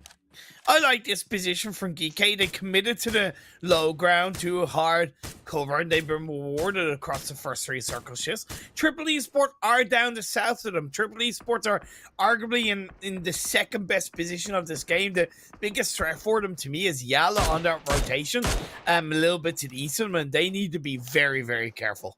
Very close congestion as well. If all of these teams, Imperium, NIGMA, have not gone for the safe route, they've gone straight down into Power Grid, and it will make that fight surely happen versus RTG, but so is everyone else. Rad also jumping down in that direction. Well, the position that RTG hold on to is more of a mountainous terrain that NIGMA Galaxy aren't really going to want to scale towards, whereas NIGMA Galaxy are confident in locking down the compound that's to the west of Power Grid. So it allows them to control Rad, allows them to control teams that are wrapping around RTG's mountainous terrain, and with the 3-1 split, it's incredibly valuable. And even Rahufe behind to catch out those final members if they are going to stall back and wrap for a secondary rotation. But Munir will not do such a thing, is already knocked and far away from the team, quite frankly, will just fall down. NIGMA do need to be careful. Rad in their own right coming into this game on only 17 points. So if they are going to book their spot in the third super weekend, much like the likes of 4K, they need every single elimination point they can get, as well as it should consider. I mean, realistically, it's a tough call. NIGMA being in this game, they look like they've got the absolute control over them. They're going to need to pull something spectacular back, and CONQUEROR as well, falling there to POWR. And POWR, as we said, they needed a good result last game. They got that, and they seem to be at least on the road towards this once more. Yeah. However, it's a tricky move in. Now, the zone also has shifted down towards that more easterly south, making it even more complex, because that road is going to naturally split off a lot of these teams, and the northern side isn't that great of a terrain to kind of navigate around. It's not, but they've been kind of consistently moving, and they can kind of find that flow and kind of use that momentum to sway their way in once they get revived up. So I'm really not too worried about POWR Esports on 35 points coming into this game in 15th place. Twisted Minds are still in this game in their own right, still up as a 3-person team. Sorry, as a full squad on the kind of opposite side of the circle and in towards our southwestern edge. Big position or shift for NIGMA Galaxy as they dive straight on into a next location, a next building perhaps, but you can see everyone has the eyes on top of them and they are falling down. Hamodi barely keeps themselves alive. On the front, we'll get the first aid made out, but straight on under fire from even more is RTG also joining in for that potential dive on down. Triple Esports are crashing in towards Triple Esports in their own right. I think it was Twisted that you maybe meant to say, but yeah, Twisted are pushing on Triple, and Triple have gotten at least 2 eliminations off the back of that. Yeah, and Triple on the south side there too. Getting, of course, Twisted Minds now. It is all about that position coming down onto the hillside for Triple, and that more southern point have an excellent spot still inside the zone, can look down upon everyone realistically. You just have to really hope that the zone comes towards you, and it's about where that zone will go. Yes, that's exactly what Triple Esports need to do. And Twisted Minds, they're under a little bit of pressure. Right now, they are in that 16th spot coming into this game. They picked up 0 points. I mean 0 points. Did you know? This could mean 90th minute. make it into the third super weekend. Look. 90th minute could have secured off the back of surviving as a duo into this third super weekend. I'll believe it when I see it, Imperium. You're only 2 90th points minute. behind them coming into this game. fair. Highland, you're only 2 points behind, and Twisted Mind's got 0 points. That's true. That is true. But have the stars aligned perfectly enough for him? Because they still need a little bit more. They still need to survive, but I have every faith for them to do so. They have a position for themselves as well. NIGMA still very much trapped in their own position, however, Imperium. They did get every single player back up, thankfully, but they have nowhere to go. They lost all the vehicles. Man, what a wild end to this league week 3. 90th minute, right in the center. They don't want to move a muscle. They can't really move a muscle with the likes of NIGMA, Galaxy, GEEKAY, YALLA, and Triple Esports all around them. RTG on that northern side, holding back Rad in all the right ways, and POWR Esports. They have great control moving in from the southeast. You mentioned the threat of risk of them moving in from that northern side. Like I said, they played the momentum, and it worked in their favor. In this zone, gonna move over once more. POWR, as you say yourselves, they've slowly made that approach in. It's been very well timed by POWR for his last game. It goes in to that northern side and a lot into the open though, Imperium, and that's gonna really hinder those southern teams on that hard shift, such as Triple, who had such a good position on that mountainside. Now it's their turn to make that risky move. Or 4K with one player up outside the circle, it's pretty much doom and gloom for 4K. Unlikely to make it into the third super weekend. They should be good, like I said, in the super weekend. Total points secured, of course, but it will be a bit of a disappointment in their preparation for the finals. POWR Esports. My God. I said it before and I'll say it again. Genuinely one of the most exciting teams in PMPL Arabia. Often, it does go against them because it means that they make these mistakes that probably shouldn't happen. They overstep their mark. They can at times play a little bit solo, but if there's ever a game they need to play together cohesively as a team, it is this final game. And we know they can play such an excellent game of PUBG Mobile. We saw it when we first saw them in the PMPL Arabia Imperium. They blew open the roof when it came to their aggression versus the likes of Major Pride versus GEEKAY. And we felt like POWR could be one of these top teams. And we know that they can be when they're on form. And getting to see that now, POWR kind of go on this curve down, but back up once more, hoping to peak potentially here as they approach the finals in the Super Weekend. Rad have gone down, by the way, so they will not make it into the third super weekend starting tomorrow. RTG still up as a full squad, 3-1 split beautifully off the back of a phase-wise shift up towards the northern side. YALLA as a 3-1 split again. Once again, YALLA as a 3-1 as a full squad, just playing cool, cohesively calm, staying out of trouble so they can control the late game. And this is what YALLA are about. They've done it already 2 times today. 2 chicken dinners already today, Imperium. They're looking for the third. POWR, however, Dart finding the shots, but can't find the knocks. And already, as is going to be first down to half HP, and down into the smoke they go. Nowhere to move as POWR stuck in between absolutely every team. 90th minute. 0 elimination, but they are into the top 7. That is very, very good, and slowly but surely as we trickle through the remaining teams, they are making it. Will we see a big choke from Twisted Minds coming into the final super weekend? All about where this zone goes, and it goes up north, and 90th going to be very happy with that position, keeps them alive at least for the meantime, as RTG, they also, big onus on them to keep control of this zone, keep control of the northern side. Every one of these teams, such as POWR, going to be moving in as POWR find a 1-for-1 trade, but 2 very quickly dispatched out of the way. Another knock through from the Carbon. Third party by YALLA. They took shots on them earlier on, and it's come to bite them in the butt per se. Now down to just 2 players. A flurry of smokes are going to go in their direction, but YALLA are now going to attempt to push it in. They need to make their way into the southern edge of the circle, so why not be proactive along the way? But they got to be careful of RTG. Almost that nade hit. Or almost did, but Bumper goes down, and that's crucial to stop that rain continuing. As it is, keeps potentially here Power alive. They have stalled out the pressure, allowing the zone to put the pressure on these other teams. Catan goes down, Bumper goes down. Power pick up another elimination point, and they have gotten themselves back up as a 3-person team. By the grace of the PUBG Mobile gods, they're staying alive, but RTG are across the road. And they're coming forward. They send their own beautiful series of nades through. That one almost hit it once more, but it's a bit short. And J9, also under fire, will step back themselves once more. Hamodi also going to fall for NIGMA. It's a 2 need to move, but here comes GEEKAY on the move, onto 90th minute, and now it's 90th turn to step up. It's a 2v2, and it's even Stevens. Oh, Nate.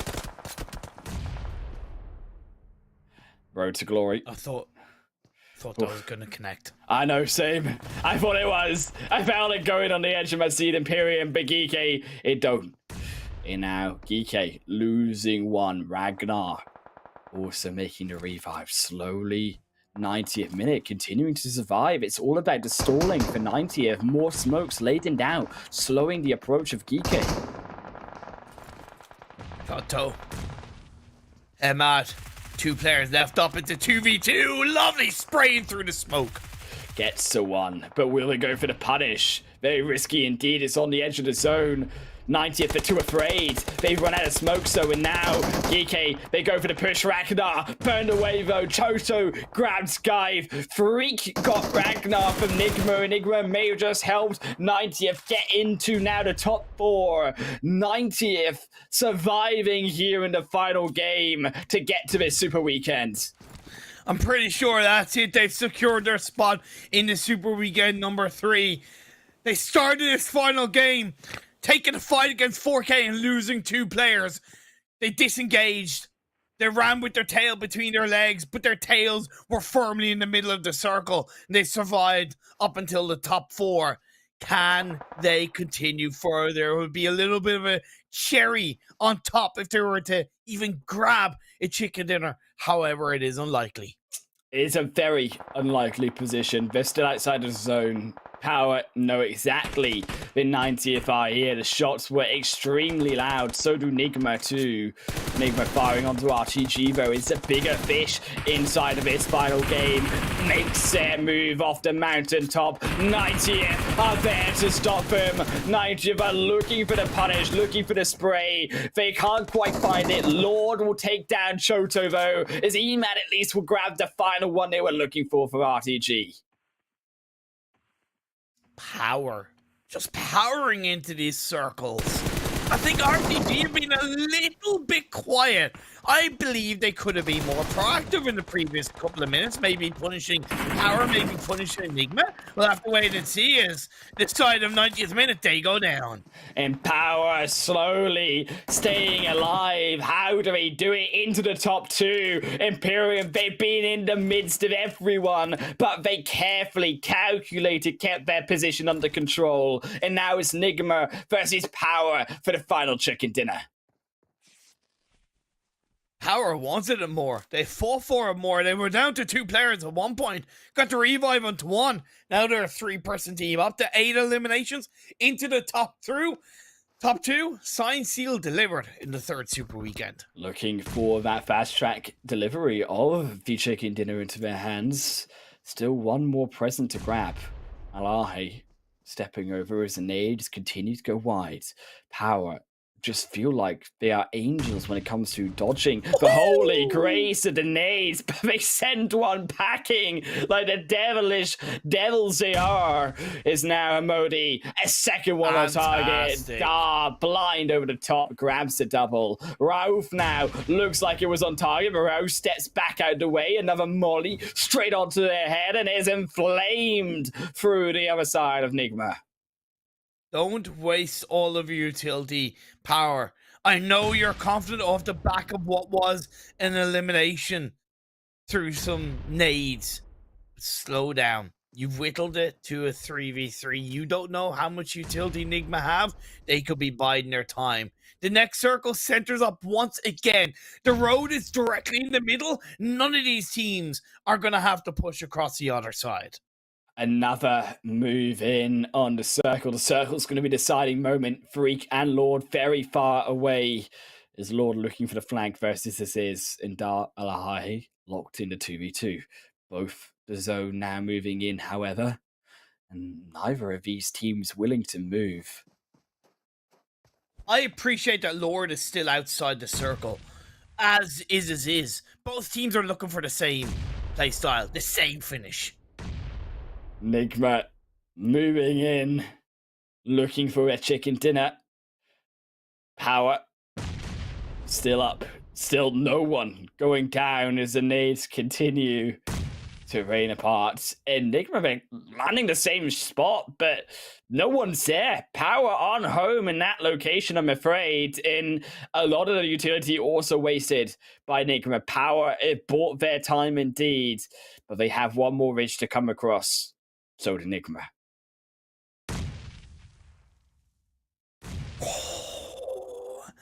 Power just whittled together, and that makes it so much easier for NIGMA to push on in. Boom, comes the grenades, NIGMA. That was the triple, and that was a flush. NIGMA Galaxy, the team heading into PMWI, close out our league stage in style. Imperium with a fantastic triple finish. Great finish, and I think NIGMA kind of really used the time a little bit, just a little bit more cleanly compared to Power Esports at the end. You can see that they held back on the utility, and it's not that Power panicked. I think Power got a little bit too excited, and they were like, "Oh, let's just throw the utility. Let's just throw the utility." Where NIGMA were like, "Slow down.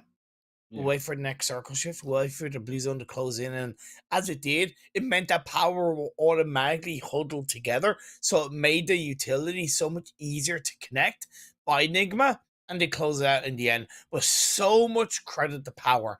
They played such a good game. Such an exciting, well-rounded, well-fought, well-protected, well-defended game in this final Miramar battle. Look, it was phenomenal through from Power to get to that second position. NIGMA also played very, very careful to get that chicken dinner as well, getting those positions inside the shed to get to that final position in the zone. But you have to talk about Imperium. 90th minute here, making it work with a final game. Like, Jesus, it's wild. You know, is it the prettiest way of making it into the final Super Weekend? No, it's not. It's frankly not. And they still have, they're not going to have much time, but they have so much to do if they're really going to make it into the finals. Let's be fair. But like I said, in terms of not also running to be fair, before you can walk. YALLA, VISTA, triple, making it in. Yeah, but they that's fine. Like VISTA making it in is not really a threat to 90th minute, because 90th minute have 100 points ahead of VISTA, right? It's not really a threat. It's how much of a challenge is required for 90th minute compared to the teams ahead of them. And yeah, okay, they got 11 points in that final game, but again, it wasn't the prettiest way of getting them. Like, we check out the second page, Imperium here, 4K. Looks a bit unfortunate for them, only 3 points here, and the rest down below.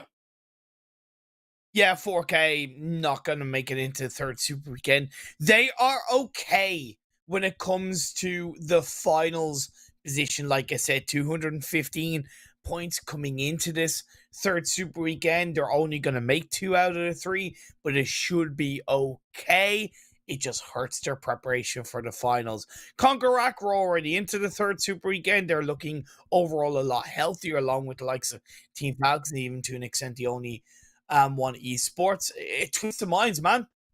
They choked. They choked hard in that game. It's unfortunate. It is unfortunate indeed as we check out the overall standings now of our league stage. So the last 2 days, YALLA crowned themselves on top with their 2 chicken dinners today with those 114 points. NASR, Falcons below. But it's these important teams that we were looking at to get into these standings. CONQUEROR, SKYROCKET, and RTG down in those bottom 3 spots of the first page. They all needed to get those qualification spaces. Man, it's great for the top 8, fantastic for Falcons, fantastic for the likes of CONQUEROR Rack. It's great. It's fine. It's going to make this final Super Weekend extremely challenging for some of the teams that are kind of a little bit lower down, which I will get into. The good thing as we move into the second page of the overall standings is that RAD will not have made it into the third Super Weekend. And to me, they are technically the cutoff point for some of the lower teams because they're on a total of 193 points, right? Exactly. And with 90th minute getting into the final Super Weekend, they're on a total of 100 points from the first Super Weekend. So if they double their total points, that will be 200, and that will be more than RAD, right? So that's why I say what's really kind of exciting is that we do have that non-moving target for all the teams down in the bottom of the overall standings in the Super Weekend. It's very, very exciting. Yeah, I mean, RAD, they should make it. I don't see another season where RAD don't make the finals, and it would be very unfortunate considering still RAD, the amazing work they have done. I think they should be safe. They are, as you say, more of a target. And as we check out that last page to Imperium, it is more about those teams like 90th, like Falcons, to continue to keep a good performance going and stave off the rest of these teams around them. It's just, you know, unfortunately, without the help of the third Super Weekend, Twisted Minds and 4K, and if you're right about RAD, they're going to have to, you know, use every day, every waking hour, every moment of training they can to prepare for the finals. Once again, commiserations to Cur 12, a hell of a fight you put up, making into the second Super Weekend. And it was such a confident performance in the second league week that I really hope that would translate to similarities in terms of result of the second Super Weekend. But it wasn't the way it went down, and I would argue that clearly knocked their confidence and their focus coming into third league week. And as a professional player, as a professional team, you can't let that happen. You got to be able to dust it off. And yeah, they're not going to be in the finals of the PMPL Arabia Fall Split. Look, we've requested a bit of an extra special thing, Imperium. We were talking about all of those Super Weekend points, and, well, we thought here, what better than not, but to show those points here, the overall Super Weekend standings of what these teams are going into tomorrow looking like.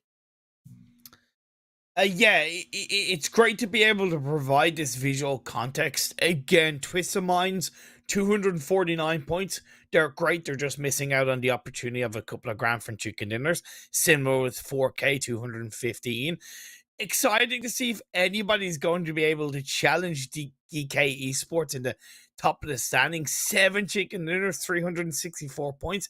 Pretty incredible from them. And I think also, to be fair, very incredible. We had to, of course, re-mention it. GEEKAY, 7 winner chicken dinners already, and they're qualified for the next Super Weekend. This may be the time that we break the streak of 9 that currently R8 hold from that last season. If they can get to 10, they will be the new record holders for the amount of chicken dinners earned in 3 Super Weekends. I would love to see it because it's something that has always been talked about in PMPLs of that team getting double-digit chicken dinners. You know, especially when we've involved the $1,000 per chicken dinner. So excited to see if GEEKAY can do it. It certainly is within their grasp as we move on to the second page of the overall standings in the Super Weekend points. This is where things get. It's where things get very, very, very tricky. Yeah, I mean, CONQUEROR Falcons, they are very close to that elimination space. Unfortunately, just behind the only one who needs, quite frankly, to pull out a mega performance. Now, OOREDOO, yeah, go ahead. Well, no, like technically they need to pull off a mega performance, but I would argue that based on kind of your logic of Rad making it in, the only need 60 points in 15 games. Okay, but hear me out. Right? Is it? I feel like they'll get there. I feel like I have the confidence that the only one will get there. I'm more worried about the finals, right? Because the only one in every Super Weekend, they've been some of the lowest scoring points. So I feel like now, if they can show us that mega performance, that's like the confidence marker for not only us, but for the team.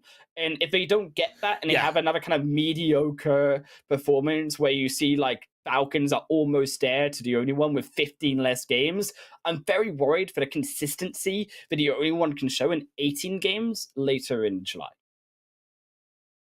13th down to 16th of this overall standings are all in the third Super Weekend. So the race for that kind of non-moving target of 193 points is going to be exciting to begin with. Who will be the first team to move ahead of Rad, right? Who will be the first team to move across? And how much harder is it going to be not only for the 13th to the 16th, but the teams below them? Look, it's all but getting close to an end, and fortunately so is the Grizzly card collection here in Imperium. Only 2 more days to join the card collection, draw, and win outfits. There is a chance, of course, to get all the pieces of an item in one go, but you've got to mention it. 2 more days, and then it's gone. That's it. No more bears. No more bear facts. I can't believe it. I might throw a random bear fact in there, much like I am right now in the form of... Which one will I pick? Because I have a number ready. I'm going to go for a little bit of a sadistic one. Okay, I'm ready. Adult bears sometimes kill bear cubs. What? No, I know. You can't. You can't bring me that fact and tell me that at the end of broadcast. Look, I'm so sad now. It's a bear fact.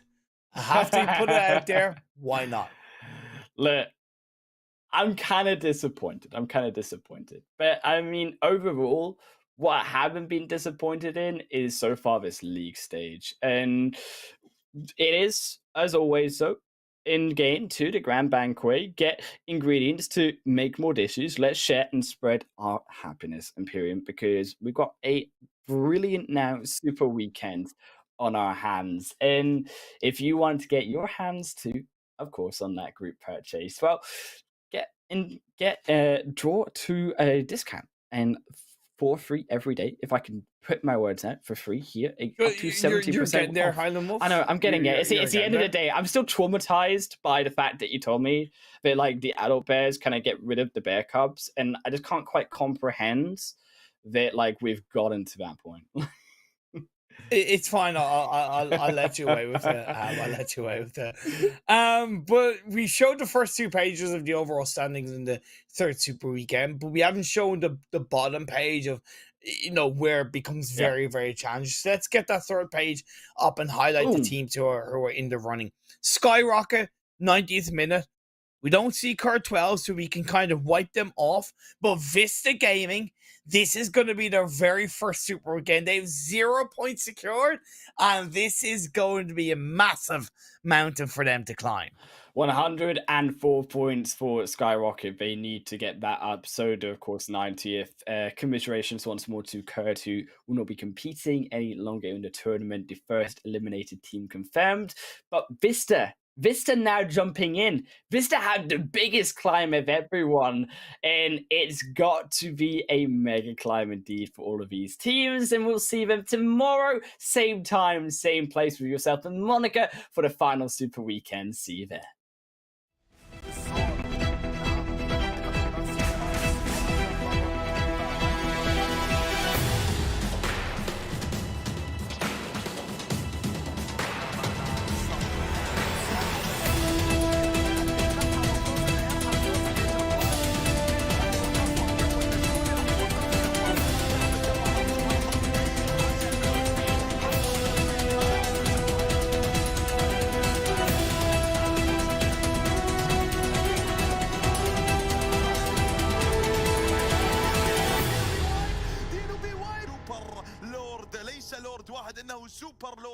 وتواون كل العناء من لاعبي فريق نجمة جالاكسي متقدم شوت ولكن من بعيد فري رابع نجمة جالاكسي والكل بالكل نجمة جالاكسي.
Failure happens to us all, but it's how champions evolve.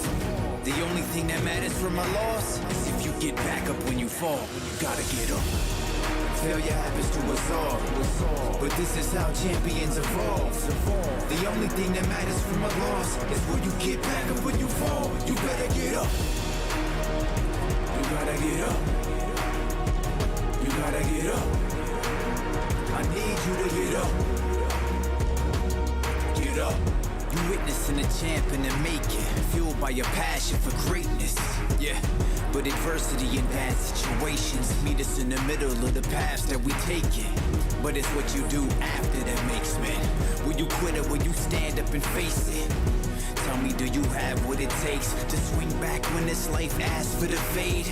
Can you tell me you'll adapt to the change when the punch lands and it puts you flat on your face? After you wake, will you stand up and say, get mad, hit back, lit match to the flames? Failure happens to us all, but it's how champions evolve. The only thing that matters from a loss is if you get back up when you fall. You gotta get up. Failure happens to us all, but this is how champions evolve.